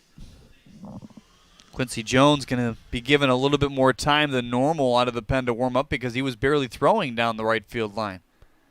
Yeah, that's usually the rule when somebody's forced out due to an injury. Whoever replaces them can have, within reason, as much time as they need to get loose on the mound. Kenny McLaughlin says, shout out from Waterford. We miss our cabana suite. Wife Jackie says, let's go Unicorns. Would love to get the McLaughlins back in their cabana suite sometime soon. It's a nice spot. It sure is. Taking in a couple of games down there. Those aren't currently being utilized, are they, for the limited fans? Rarely. There's, some that committed to those long before the season that we've been able to squeeze in once in a while, but with the rules as they exist, not very often. Here's a 1-0 from Jones. That's inside 2-0. One of the guys to start in the doubleheader for the Hoppers on Saturday. Another doubleheader here tomorrow.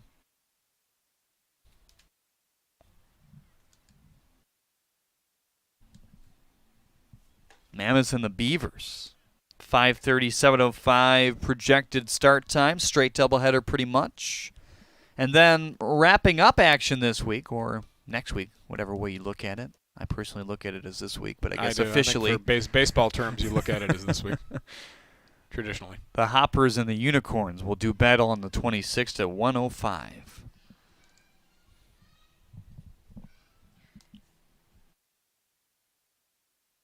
Three and one on Ashton Bartzell. Runners on first and second to start this inning as the Unicorns look to catch back up. The pitch, line drive, in and out of the glove of the second baseman, Pontius, and now everybody has to hurry to make sure they get to their spot. Snyder to third, McClelland to second, and Bartzell over to first.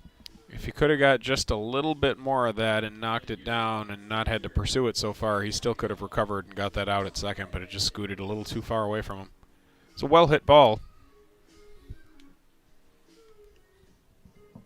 Antonio Torres 0 for 1 today with a strikeout swinging back in the second. That was the inning where Darnell led it off with a single to Nick Snyder, but then retired 3 straight.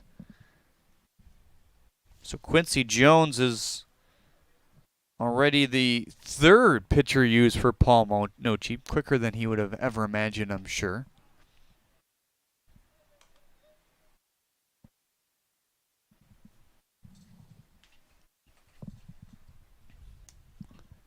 Torres has really enjoyed being back in the field, says it's kind of a relaxation point almost.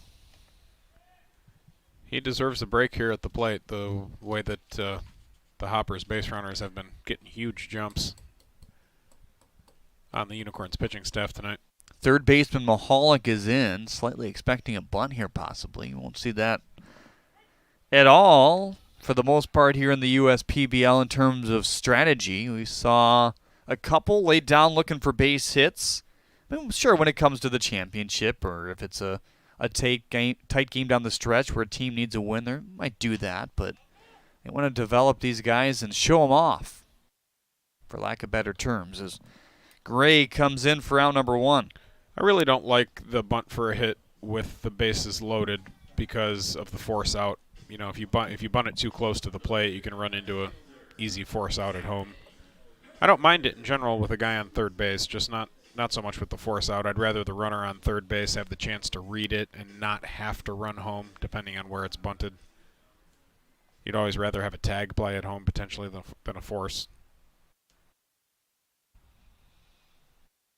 Third baseman Mahalik is still in here. It's a big swing and a miss by Derek Hurt. Hurt could certainly use a big knock here. He's been scuffling for a little bit. 2 for 19 to start the year. Just have a pair of stolen bases when he's been out there.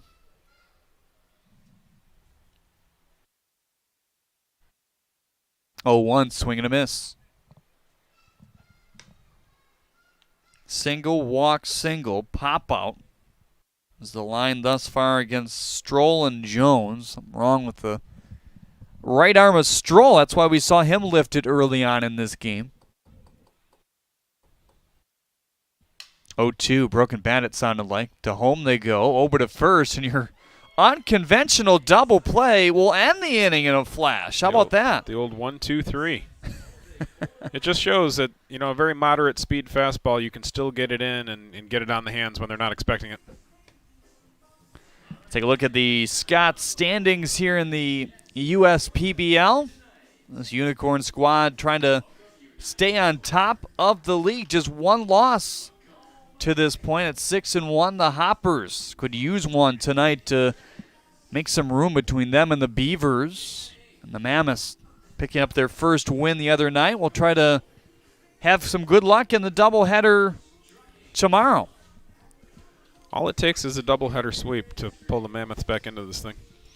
Well, this broadcast today presented by TCF Bank and proudly sponsored by the following partners: AAA, Ascension, Balfour Property Restoration, the Detroit Medical Center, DTE Energy, Dunham Sports, Dunkin' Donuts, Jimmy John's, your Metro Detroit Chevy dealers, Pepsi, Scots, Summit Oral, and United Shore. We thank all those fine partners for what they've done for us this year and all their time here with the United Shore Professional Baseball League. You are one reason why we're able to make these much improved broadcasts happen and continue to tweak some things, just like all these players are doing out there with Justin Ornduff and company. Scott's grounds crew also raking the field right now. Austin Dakar sees his second inning of work here. Rocky start to his fourth inning. Leadoff walk to Josh Goulet. Then the single by Grimes with 1 out and the walk to Maselli. It was just before the walk to Maselli that the run scored after the pass ball. I guess as the walk happened. Right. That caused him to go on, and then the run did scratch around to score as Torres couldn't rein that one in, but it was way wide and outside. Torres has had a challenge today.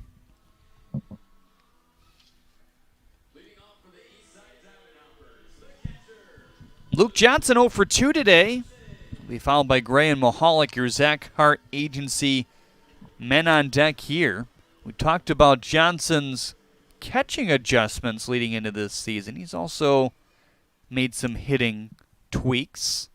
He's one of those guys that we talked about yesterday. Gives lessons in the offseason and also able to get some time coaching, and one of many that have told me that that's helped them make their tweaks on their swing, because you're getting back to the fundamentals. You're telling this guy get all the tendencies that go into young hitters you can see in yourself, I guess, as time goes on too. I heard a new one today. You may already know this one, but I guess Freddie Geely coaches a youth team. Does he? A 10U team, actually, young kids. Yeah, I feel like he was one of those guys that told me that, yeah, I've made adjustments based off that. Also watched a lot of videos this offseason to improve on his hitting. That's popped out to right. Bartzell in for out number 1. Johnson thinks that he's being a lot more aggressive this year. Thinks he was way too aggressive last year, and his walk to strikeout ratio favored more of the strikeouts, and he's a guy that likes to be right around even, but he's also kind of realizing, I got some pop in this right-handed bat, so he's going to strike out once in a while, and that's not a bad thing by any means. First pitch to Zach Gray. It's forgivable when your slugging percentage is up there. That's for sure.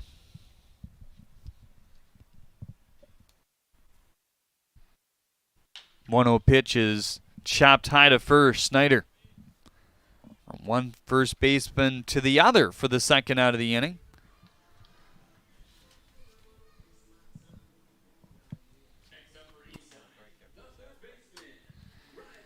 Riley Mahalik now comes up in the 5th, had a single back in the second inning and came around to score. Ground out in the 3rd as well. First pitch to Riley is low. I think at this point, Dan, we were in extra innings yesterday. I think you're right. That one clipped along.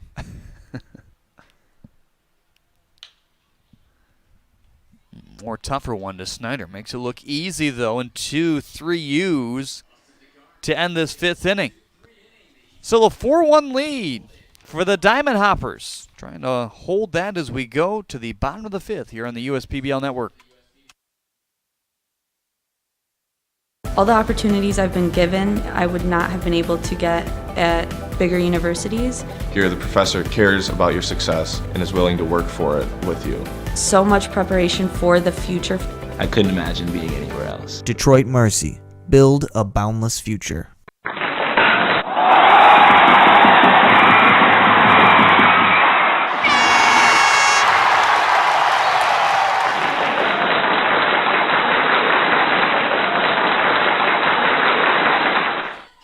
Welcome back to Jimmy John's Field. It's a 4-1 lead for the Eastside Diamond Hoppers, and we send it down to the field to Chelsea Estes now. I am here today with Daniel Jipping, who is the developmental coach for the Eastside Diamond Hoppers. All right, we usually see Darnell Dugan out there on the mound as a starter. Tonight, or as a relief pitcher. Hello, Chelsea. He's a starter tonight. So what's the transition between a reliever to a starter? What was it like for him? I don't think there's too much to it because you see nowadays in baseball we're doing a lot of openers, so it's just probably just a little bit more time for him to get ready rather than normal. A little adjustment. It's okay. All right, it's 4-1. We saw a lot of walks from the Unicorns for your guys. We saw stolen bases. We have a little pep in their step, double plays. What's it going to take for these guys to come out on top? Just keep going with the flow, We keep the momentum going. We had a little short inning there, but we're just going to keep trying to get some hits and get some runs in. Just do what they do. And all right, Jeremy and Dan, back to you guys. Thanks, Chelsea. Let's see what this Unicorn squad can do to piece together some hits. Josh Goulet has done a good job of boosting that OBP here tonight, huh? He has. He's an interesting hitter. He had quite a college career. He's had a lot of history of finding his way on base and also hitting the ball over the fence. Got a good baseball name, Goulet. Yeah, maybe a hockey name too. Yeah.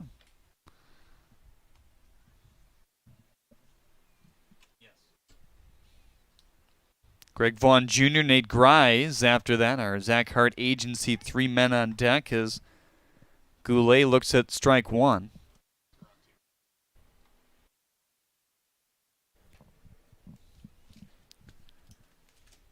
And this is not Josh Goulet. I was looking and looking. I'm like, this looks like Coley Curry because it is. I just figured you wanted to talk about Josh Goulet. I'm telling you, it's one game. It's one time each game now. I thought nothing of it. I just thought you wanted to talk about Josh Goulet.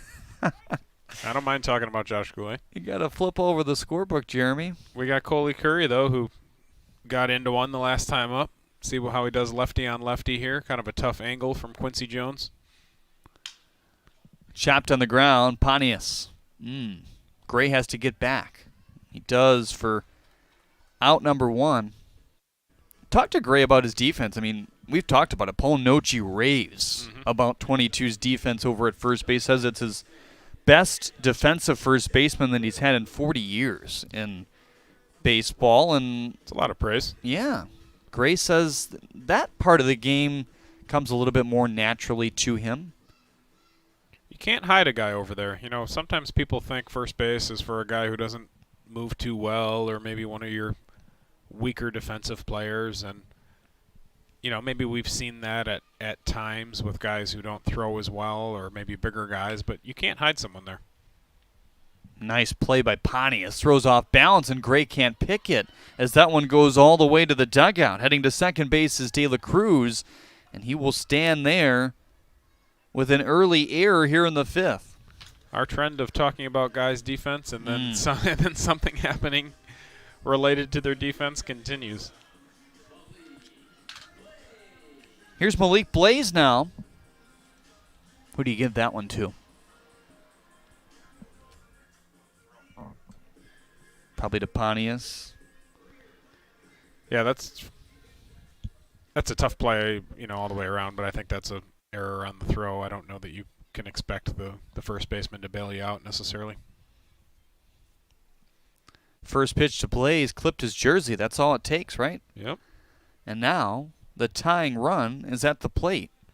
Brandon Inge may say otherwise with regard to a very big ball game where he was hitting the jersey and the umpire didn't see it.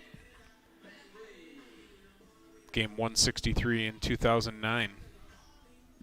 Sticks in the head of many Tigers fans to this day, I think. Believe it or not, you know, I watched a lot of games in quarantine just on the TV. Not that part, believe it or not, but that was one of the games I did. Not a great game if you're a Detroit fan. I won't watch that one again. I could be on a desert island. I didn't watch the end, I can tell you that. Yeah. That's one of the most terrific baseball games of all time that I have no interest in watching. First pitch to Bavley. Wow, he screwed him into the ground with a breaking ball at 73. He pulled his head pretty hard on that one and really fell off that ball. Lefty on lefty curveball like that, you have to really have the discipline to keep your shoulder in, keep your head steady, and stay on that ball and try and drive it through the middle. 0-1 pitch hits the corner at 73 for strike 2. So what will he go to now? Fastball, you'd think. You would think he may show it off the plate as a setup pitch and then maybe come back with the curveball again. Jim Essien likes this left-handed swing, so that's a classic one from the left side. 0-2 is outside. Stuck with the breaking ball but buried it. Got to trust your catcher to do that, and clearly he does. Got two guys on. You don't want to pass ball here to move them up to second and third.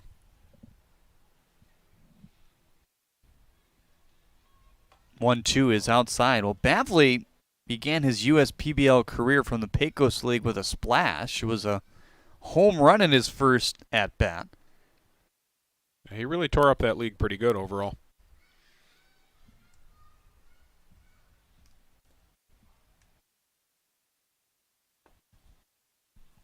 Two-two pitch sneaks inside at 72, so 3 pitches, 73 and below. Here to Ben Bavley. He likes to attack the left-handers with the breaking pitches.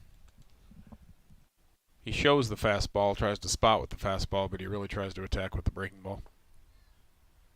He hit .396 in 2019 with 2 Pecos Leagues teams. As there's a swing and a miss. Over swings maybe there for strikeout number 1 for Quincy Jones. Coming in for Noah Stroll, who came in for Dugan Darnell in the 4th inning. Really think Bavley was thinking curveball there, and Quincy was able to sneak that 84, 85 mile per hour fastball by him. He had seen so many breaking balls, I think he was thinking about it and just couldn't catch up to the fastball when he got it. He slugged 60% nearly in the Pecos League, did Bavley. So that bat will come around here in the USPBL. The defense has for sure. Diming is Mahala, can't keep it. And coming around third base is De La Cruz. He's going to easily score. That's a big 2-out knock here in the 5th to cut the lead to 4-2 now. Mahalik was there, you know, in terms of the range, but that ball took a little bit of a funny hop and got over his glove. So Snyder 3 for 3 tonight, Dan. Yeah, 3 singles. All to left field. That one he pulled a little bit harder. He's going to double his hit total if he gets up again. He was 4 for 22 coming into today. Add an RBI to his total. He's got 5 now.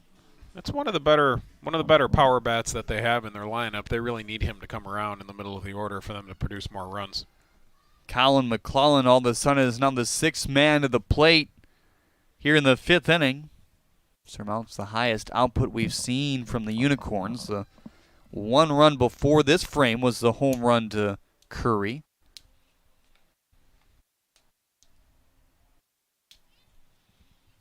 If McClelland can drive this guy in from third base, we have ourselves a ball game.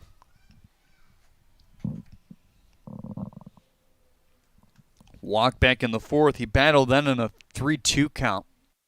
We've seen some hitters draw out some of these at-bats here tonight. 1-0 pitch at 71 remains high. Ben Kozmowski says he's watching in Sault Ste. Marie, Michigan, so hello, Ben. Brandon Froffer says, go Unicorns. Jackie Wanner's really happy she has some baseball to watch here today. Got some MLB action and some USPBL action on dual screens. Nice, I like it. Jacqueline Jury Brown says, yes, we miss seeing the games. Let's go Unicorns. Cabana Suite 100. 2-0. Pop to center. Vaughn stared at it and then got a good look and came in to collect the 3rd out in the end. So another run does come across the plate for the Unicorns here in the 5th and makes it 4-2 here. So we'll see Austin Dakar tried out there for his 3rd inning of work.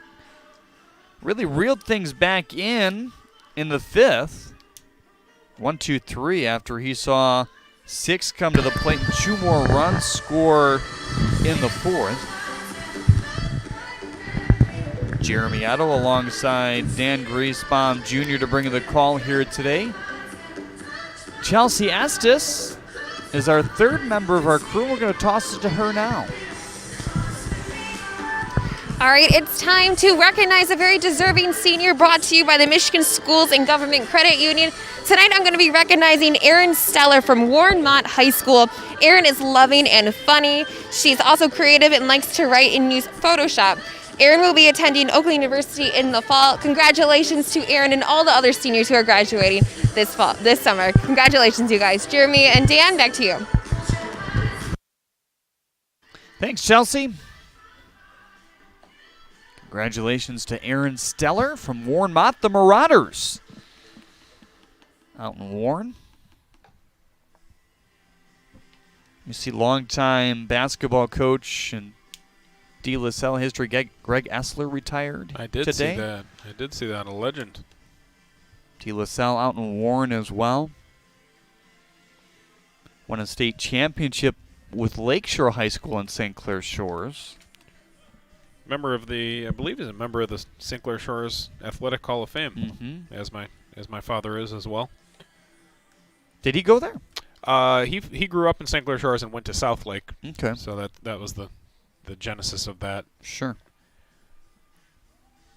Southlake was my district growing up. Didn't go to any public schools in the end, but that would have been my school. They house that Hall of Fame at St. Clair Shores Civic Arena. There you go. If you're ever it's a cool spot over there checking out some hockey, you can view the Hall of Fame. My kids love doing the ice skating program over there, and to learn to skate. Yeah, got shut down at the beginning of COVID and has not come back yet, but they're looking forward to that day. My cousin's a figure skater. Okay, yeah. She enjoys that. Josh Goulet. This is Josh Goulet, right? This is Josh Goulet, finally. Popped him up foul. It's going to reach out of play. 1 for 2 walks, I believe, on the day. Yep. 2 walks scored back in the 4th. Stole a base. Both of those walks after 3-2 counts. 1 to Shanahan, 1 to Dakar. Shanahan threw 82 pitches. 22 now for Dakar here in the 6th inning. Now the 2-1 delivery. Straight at 86 in there for strike 2.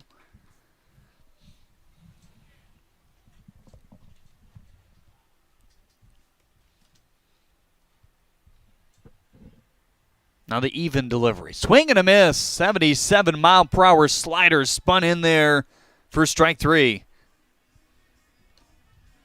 Spin rate of 2589. Above the major league average of 2,500. Greg Vaughn Jr. will get his 3rd AB. 0 for 2. Strikeout in the 2nd and a ground out to 3rd in the 4th.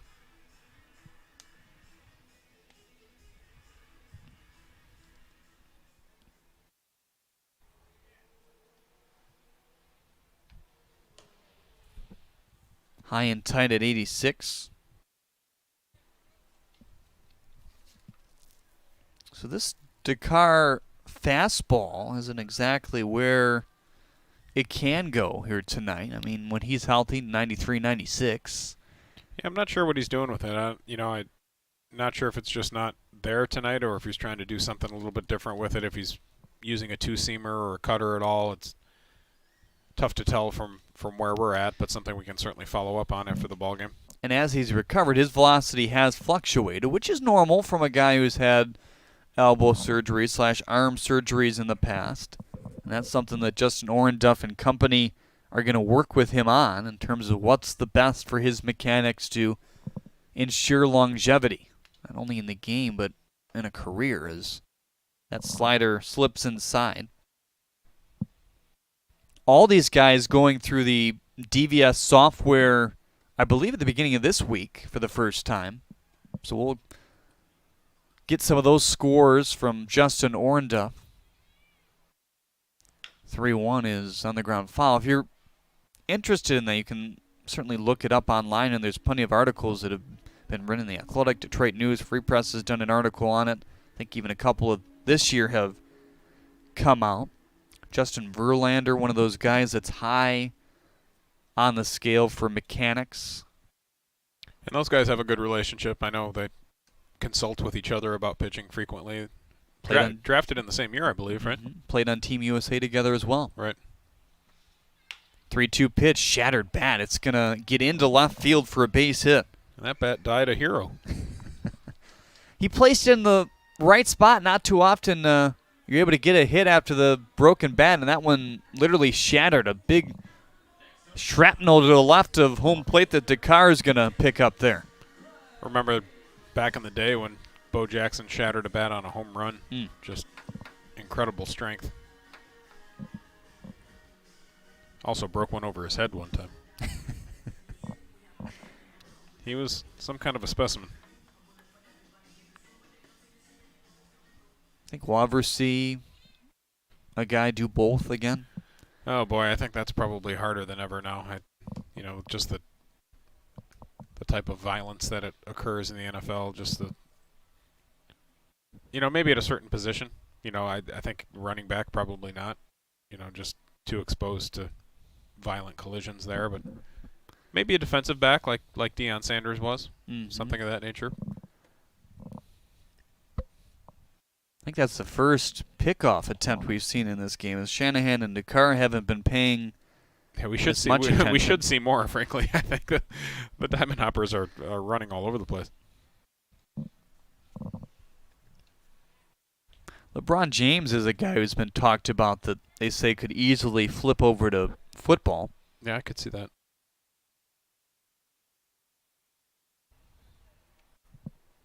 Still waiting for the first pitch to Grice. I think Kirk Gibson could have done it back in the day. Two-sport athlete at Michigan State. I interviewed Adam Amin on my podcast Fine broadcaster now for Fox Sports, flipped over from ESPN this year. He said Zdeno Chara would be a nice basketball. That's an interesting one. I mean, he's about as tall as hockey players get. Yeah, big, tough guy. You could see him banging in the paint. Sure. On skates, he looks like he's about 100 feet tall. I'm not positive. What is he, about 6'8"? Is that? Ooh. Jeez. It's in the noggin of Grise. And he... Did that get to his head or did it get his shoulder? Let's check the YouTube monitor here. Shoulder, I guess. Yeah, above the number, it looked like. Yeah, our view wasn't greatest at telling that, but nonetheless, glad to see 23 is okay as he trots down to first. That puts runners on first and second now with Jordan Pontius stepping to the plate. He walked back in the second inning and grounded out to second base in the fourth.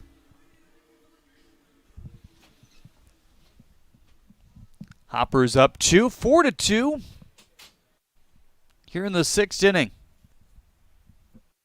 4 runs off just 3 hits and no errors thus far for Eastside. Man on deck, Anthony Maselli. That look brought to you by Zach Hart Agency.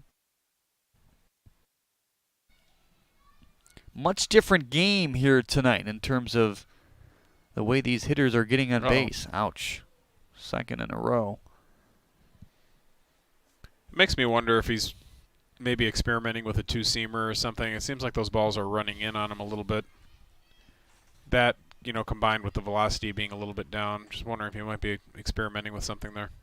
Nolan Clenny, Bobby Comedis, the two available here tonight. I think that's Comedis tuning up down the left field line. Sandy D on Facebook says, hello, host families. Good evening.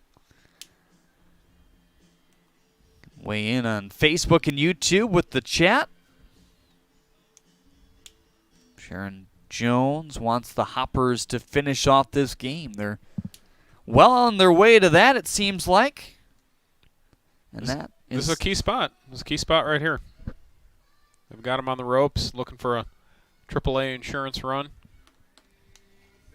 Vaughn Jr. at third, Nate Grise at second base, and Jordan Pontius over at first base here in the sixth inning. Anthony Maselli, not an easy guy to double up, but they're probably going to play back in the middle. Possibly in on the corners, trying to cut the run down at home. Pair of walks in his last 2 at-bats. Drove in a run with the walk back in the second. That was the second and the ball game for the Hoppers, which gave them a 2-0 lead before things were set and done there.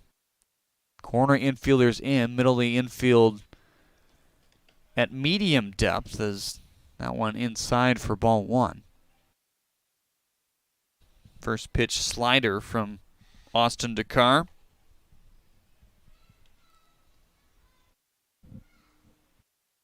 Now the 1-0. Nice pitch in the exterior at 85.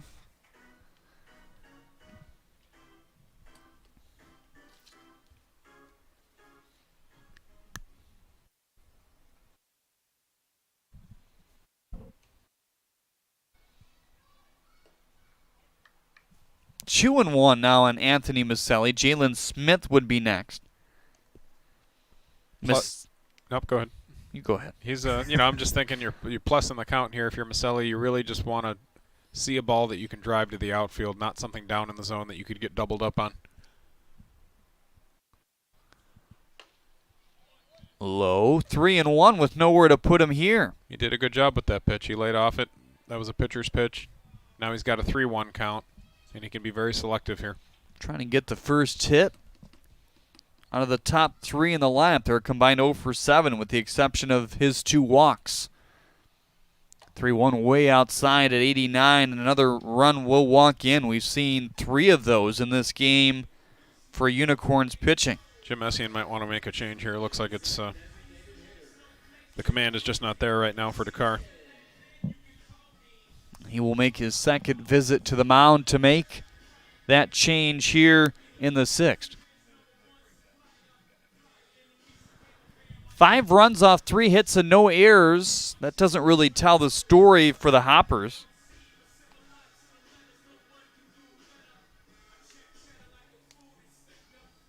7 walks, 2 hit batters.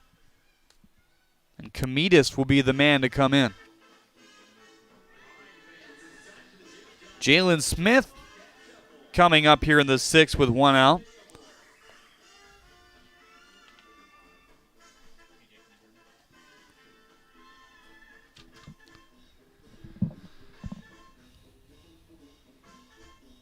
Smith and Johnson combined today, 0 for 6. We told you that. Smith today, 2 strikeouts and a pop-out.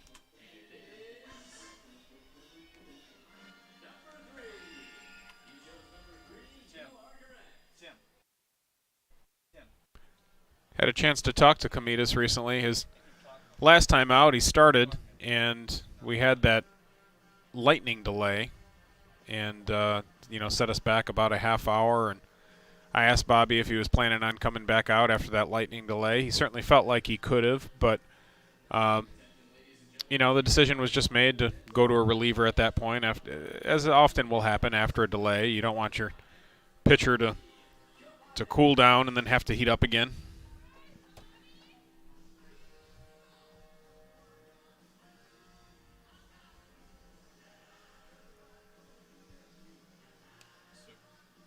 Comedis, one of the most competitive pitchers in the league, throws 3 pitches for strikes, fastball, slider, curve, change. Came in late last year into the USPBL. Be interesting to talk to Justin Orndorff sometime about a pitcher's arsenal and if he finds it problematic ever if they have 5, 6, 7 different pitches. Is it difficult to command all of those? Because we see that with some of the guys here. Some of them have 2 or 3 pitches, but there's others that, have fastball, curve, slider, split, change, cutter. It's a lot of different things to master. I would think it's hard to be effective with all those different pitches. And that might be part of the process, maybe identifying the ones that are the most effective and whittling out some of the others. 6 innings pitched through 3 appearances so far for Comedis. 7 hits given up, but only 1 earned run. No walks to 8 Ks, so that's where you want it to be from your reliever, certainly.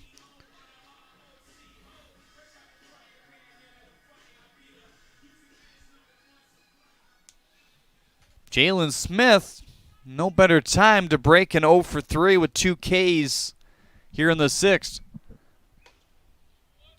Looks at strike 1.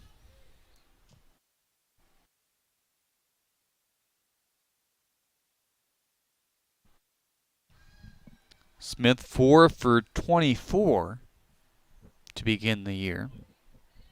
Right around that 30 at-bat threshold is kind of a marker where you start to figure out what you're going to get in a guy, right? Yeah, I think that's about accurate. Sample size doesn't really get significant until around that time. Here's the 0-2 now. Outside at 86.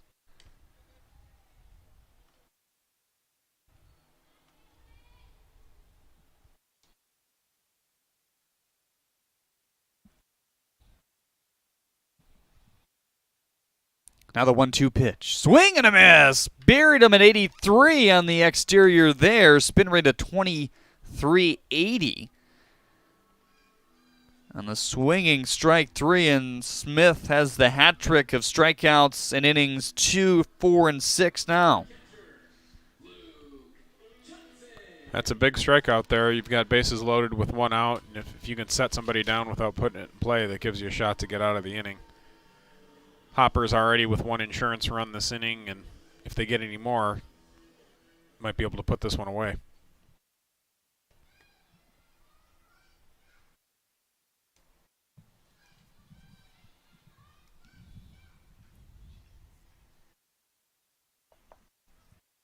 I think I hear a Let's Go Unicorns chant out there. Sounds like it. Trying to get out of this tough inning. Bases juiced, 2 outs, 1 run already in. That's Greg Vaughn Jr. off the RBI walk to the top of the order in Maselli. Luke Johnson, also a coach at Hartford Community College in the offseason, his alma mater at the JUCO level. 1-0 inside. Snow cone there by Torres. And it was there where they started to preach launch angle, launch angle, launch angle. And he went with it. Didn't have the best numbers transitioning from JUCO to a four-year institution. Hit 170. Here's a 2-0 pitch, swing and a miss. Ended up transferring a third time, and by that time he was hitting nearly 370 because he had gone away from that launch angle type swing. 2-1 pitch is a swing and a miss. I personally feel that the objective should be matching the plane of your swing to the plane of the ball as much as possible. So, you know, if a fastball's coming in a little bit elevated in the zone, that's coming in pretty flat out of the pitcher's hand. And if you take a steep angle to that, you have to be perfect with your timing to hit that type of ball with any authority. And I personally would rather take more of a flat approach to that and get on top of it. 2-2, swing and a miss. Johnson today 0 for 4 with 2 Ks, and a great job by Bobby Komitas to strand the bases loaded with only 1 out with 2 Ks here in the 6th inning. That's a very high leverage situation.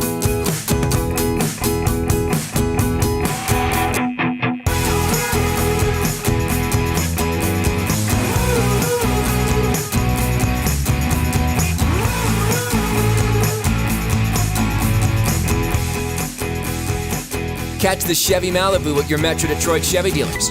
Lease a 2020 Malibu 1LT for just $288 a month for 24 months. Put it in D and see why Chevy drives the Motor City. Order Jimmy John's and we'll bring it to your car door. Leave it at your front door or have it ready for you at our drive-thru. Just use jimmyjohns.com or our app to tell us what sandwiches, drinks, chips, and cookies you're hungry for. When you want it and how you want it, we're ready.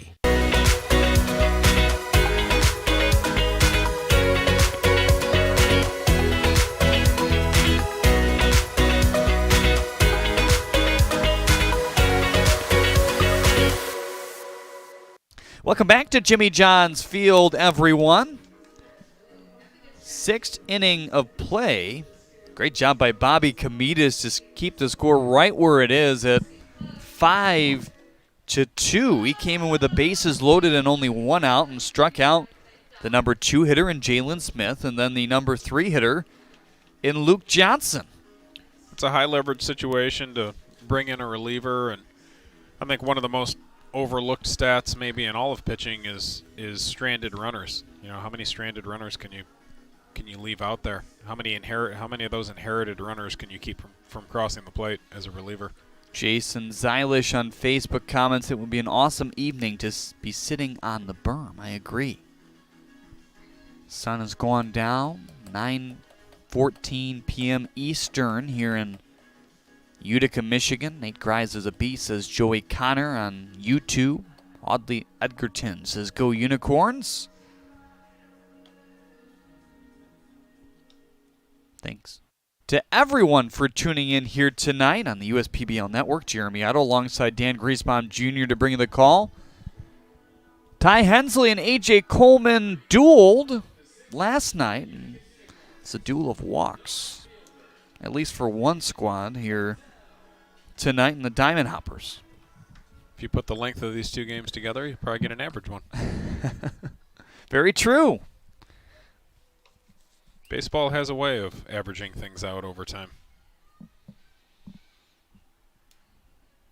Time of game, number of hits. Yep, almost everything. Number of homers given up. We've seen one homer in this game. That was by the Unicorns and Coley Curry back in the 3rd. It was a memorable one at 107, quickly rising to right field. It's the best line drive hitter you've seen. In this league? In general. Oh, in general? Oh, boy. I have to give that some thought. Maybe, Placido Polanco comes to mind, just as far as consistent contact, consistent line drives. This one sparked inside. I like to see some of the exit velo numbers off the bat of Gary Sheffield. Oh, yeah. Yeah. Much higher than that of Placido Polanco. Sure. Two different approaches. Yeah, I mean, I think he swung and missed a lot more than Polanco. 2-2 is outside. Polanco remains my favorite Detroit player. Just everything he was able to put together. Yeah, it was a very shrewd trade when they acquired him. He was a very undervalued player, I think, at that time. Violent swing there by Bartzell as he swings through it. He's now 1 for 3 as Quincy Jones gets his second K of his outing here in the 6th. One of the most reliable gloves out there, though, was Polanco as well. Yep. I think he had a record errorless streak at one time.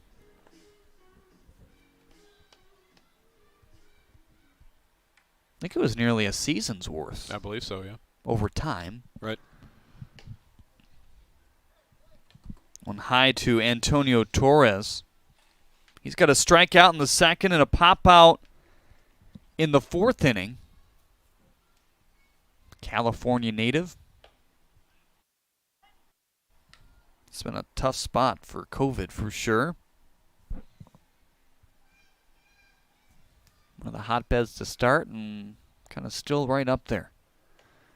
1-1 pitch is off speed at 71 for strike 2.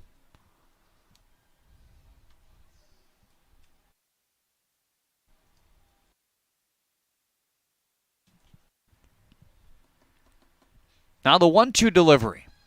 Away at 85. Quincy Jones doing the job so far. Came in on very short, if any, notice. And he's found a way to wiggle out of a couple jams, but he's holding them right where they need to be. Back-to-back strikeouts to begin the 6th inning here.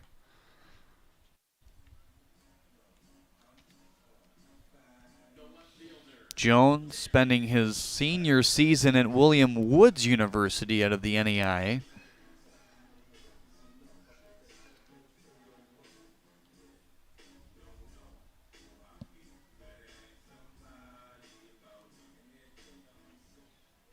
"13 innings on the bump for, I believe, the Owls out there. As this one is... It is the Owls, I believe, yep. Poked to center. I don't know if he sees that. Vaughn Jr. does not, as it ends up in right field. Goulet has to come over and maybe didn't come out of the lights. That might be what Derek Hurt needs to get going. Caught a break there. Jones certainly more of a position player in college, though. He hit .315. 181 ABs his senior year.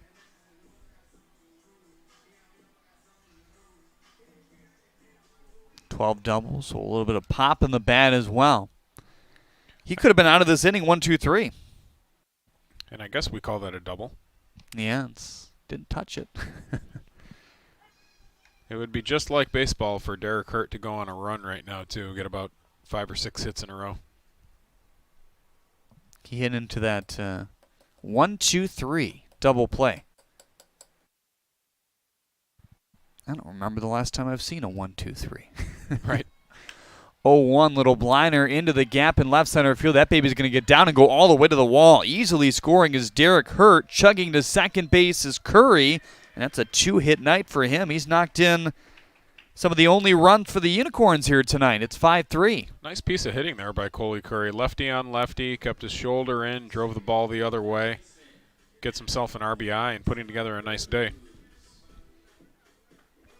Adam De La Cruz, 0 for 2 tonight, reached on an error to the second baseman Pontius back in the 5th, walked in the 3rd, and struck out in the 1st inning.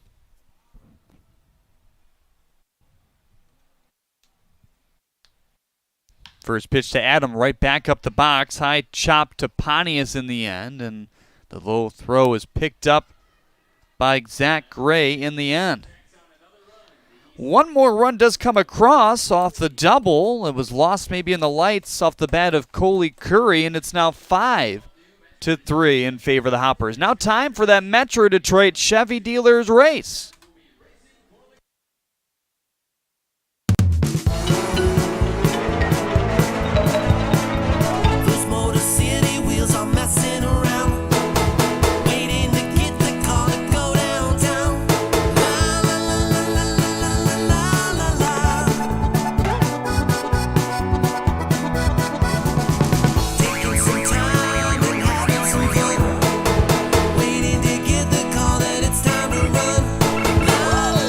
Holy Hot Rods, it's race time!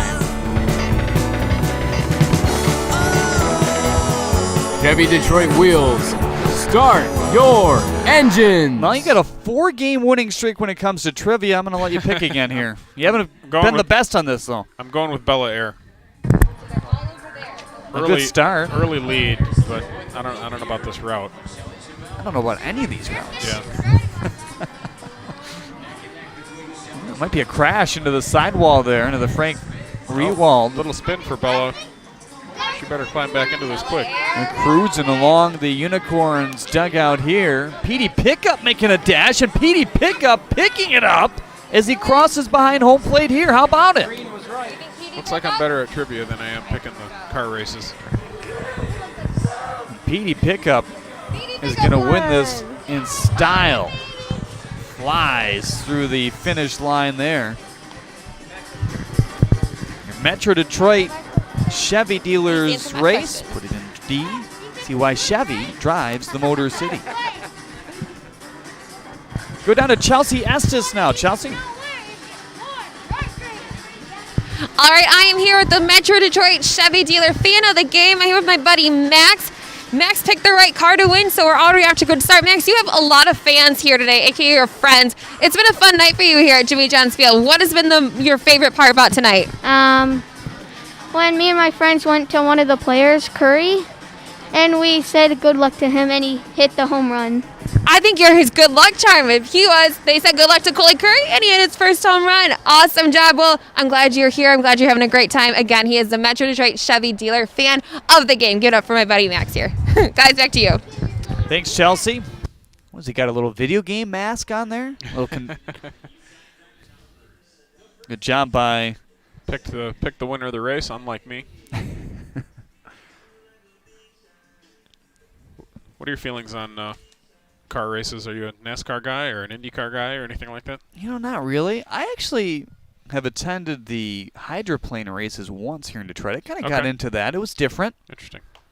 On the Detroit River. Not sure if they're doing that this year. Probably not. If it's a late August type thing. Strange not having the fireworks in Detroit this year. Certainly was. So back out there is Bobby Comitas. Heck of a job for Bobby. 2 strikeouts to Smith and Johnson, 2 and 3 in the order with the bases full and only 1 out coming in for Austin Dakar, and they're racing on Auburn again, it sounds like. Yeah, speaking of races. 9:24 p.m. and they got the wheels going outside now. Or is that the Chevy cars? Maybe. Could be. Here's the 3-0. Grooved in for strike 1 at 76. Bobby Comitas tasked with the idea of just keeping the Unicorns in this ball game and giving them a shot in the bottom of the 7th. Played a little bit for the Greek national team. Headed up there by Jim Essien. Faced 3 batters in the championship game. K'd them all. Well. 3-1 roped but foul. Jim Essien thinks he's a smart pitcher out there. Hits the corners well. Has a good breaking ball. And moves the ball around effectively. I mean, it's one thing to have a good fastball, have a good breaking ball, but professional hitters are going to catch up to it no matter where you place it, unless you're throwing it in the dirt or way above their head all the time. Especially nowadays, there's more plus fastballs than I think there's ever been in the game. 3-2, swing and a miss. 3 straight Ks out of the pen tonight for Comitas. That one at 79. I think that one was his splitter. I know that's one. I think he actually calls it a split change as opposed to being a harder split. But I think that's what that was. It had a tumbling action there at the end, a downward tumbling action.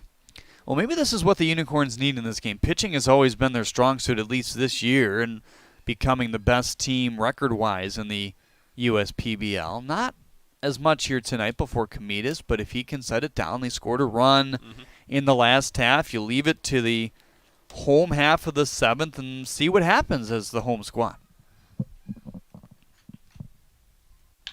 1-0 is through the chute and into right field for a base hit.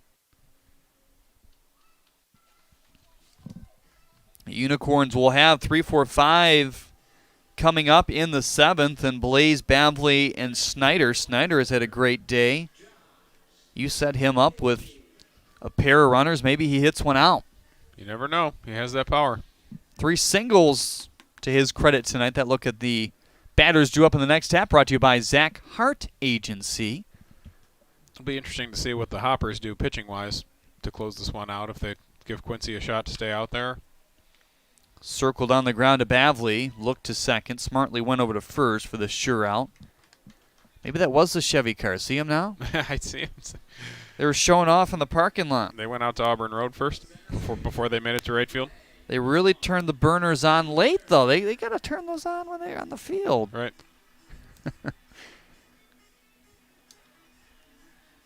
Quick discussion between Torres and Comitas.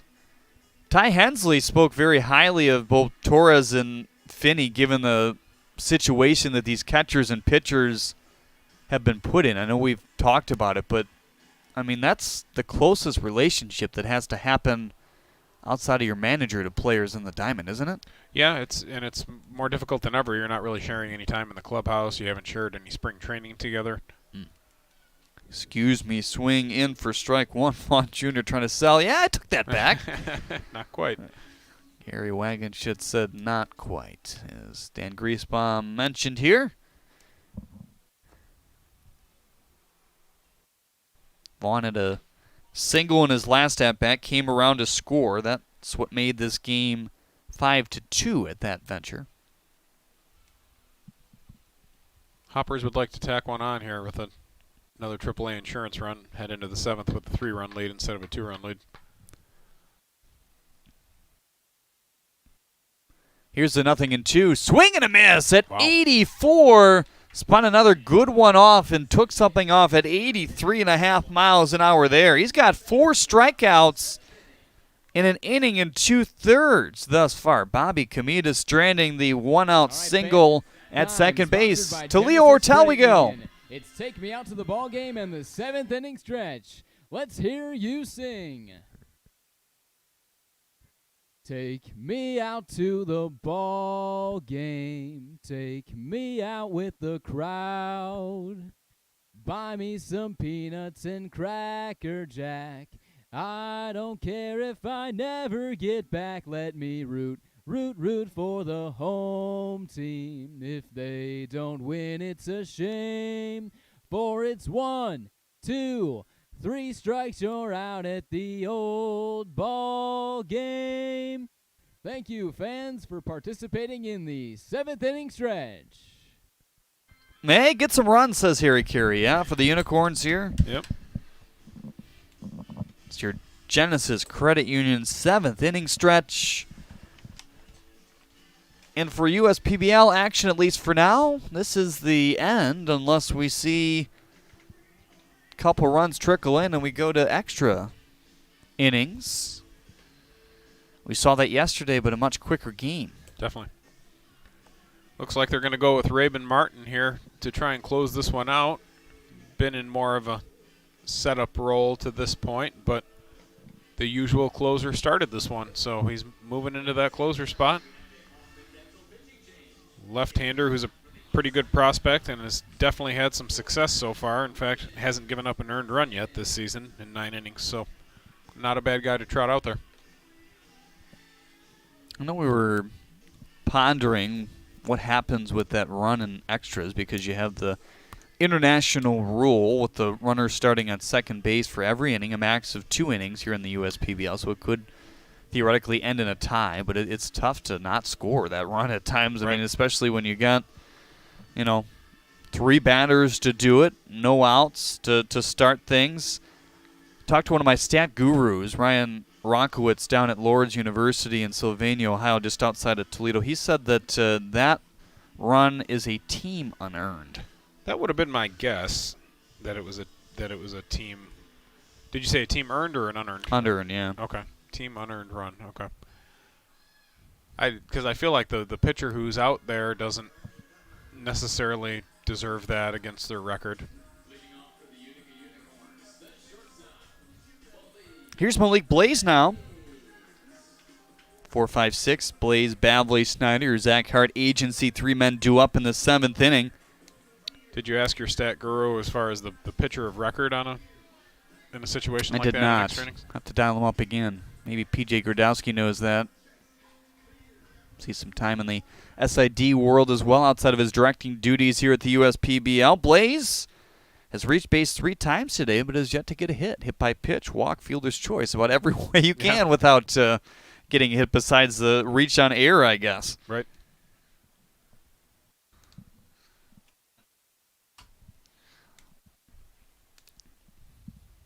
The spot in the order has done a good job getting on base here tonight. They just haven't been able to cash in on them for the most part. Pontius searching. Seems like a tougher night sky to pick things up, doesn't it? It does. It's dark and kind of hazy, and that certainly played out with that fly ball to center field. We see Greg Vaughn Jr. lose one in right center field. A ball that just absolutely hung up there off the bat of Coley Curry. In the end, he reached second base and drove in a run. That's why we're 5-3 right now with 1 out in the 7th. That's one of the great uncomfortable feelings in all of baseball when you know that a ball is somewhere in your direction, but you just do not see it. Mahalik pinching in at third base here is that's hurled at 90 miles per hour inside. Bavley 0 for 3, 2 strikeouts in his last 2 at-bats. Jim Essian predicted that he would move up in the order at some point this season.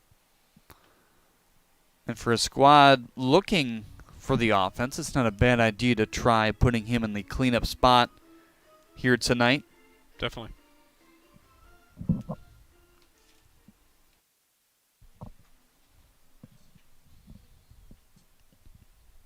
Here's the 1-1. Back to Pontius. He's recorded both outs here in the 7th. Nick Snyder, the last shot. He's not a bad last shot. 3 for 3 with singles, RBI back in the 5th inning of play as well. Only problem is you can't hit a 2-run homer with nobody on base. So they're going to have to start with Nick Snyder, and someone else is going to have to do the job after him. Colin Mcclelland, the scheduled on-deck hitter here for the Corns.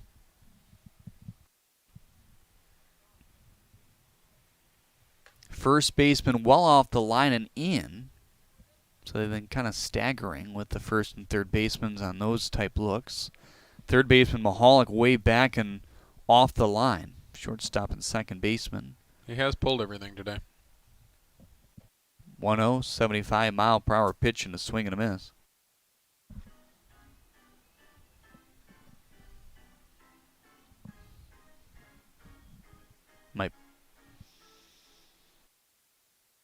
Snyder playing first base once again. There's a swing and a miss. He's made a couple nice plays down there for the Unicorns. That last pitch at 77 from Raven Martin, trying to close the door here in the 7th.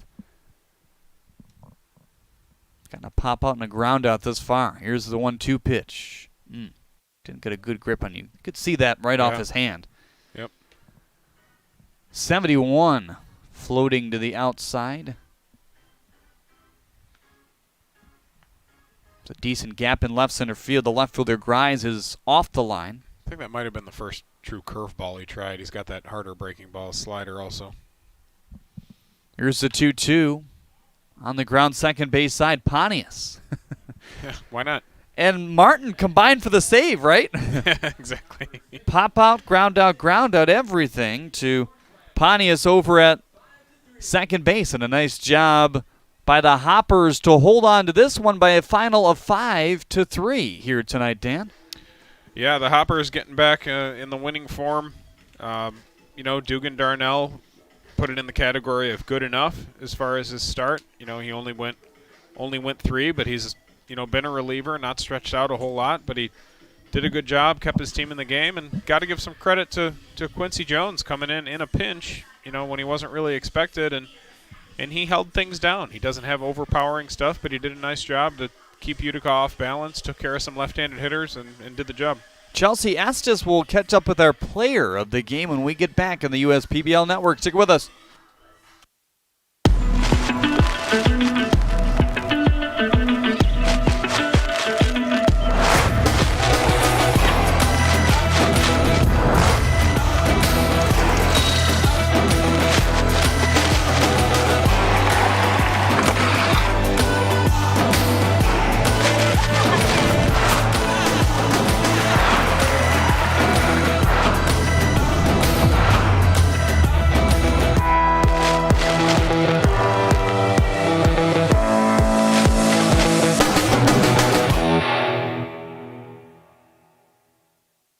We like to do it before we go out on the weekend. We do. We do it every week. Whether we need to or not. We did it today. It was really dirty. My parents do it every day. Hey, kiddo! Do it every day with the Unlimited Club only at Jack's Car Wash. Protect your car from the hot summer sun, dust, dirt, and contaminants all summer long with the Jack's Unlimited Club. Join today, starting at just $21.99 a month.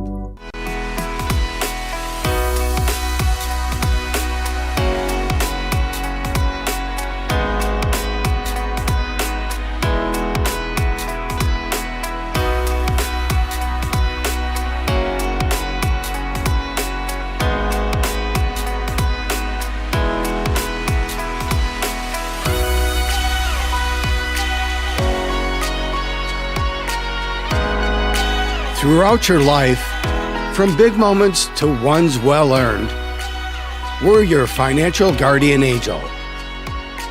Alliance Catholic Credit Union.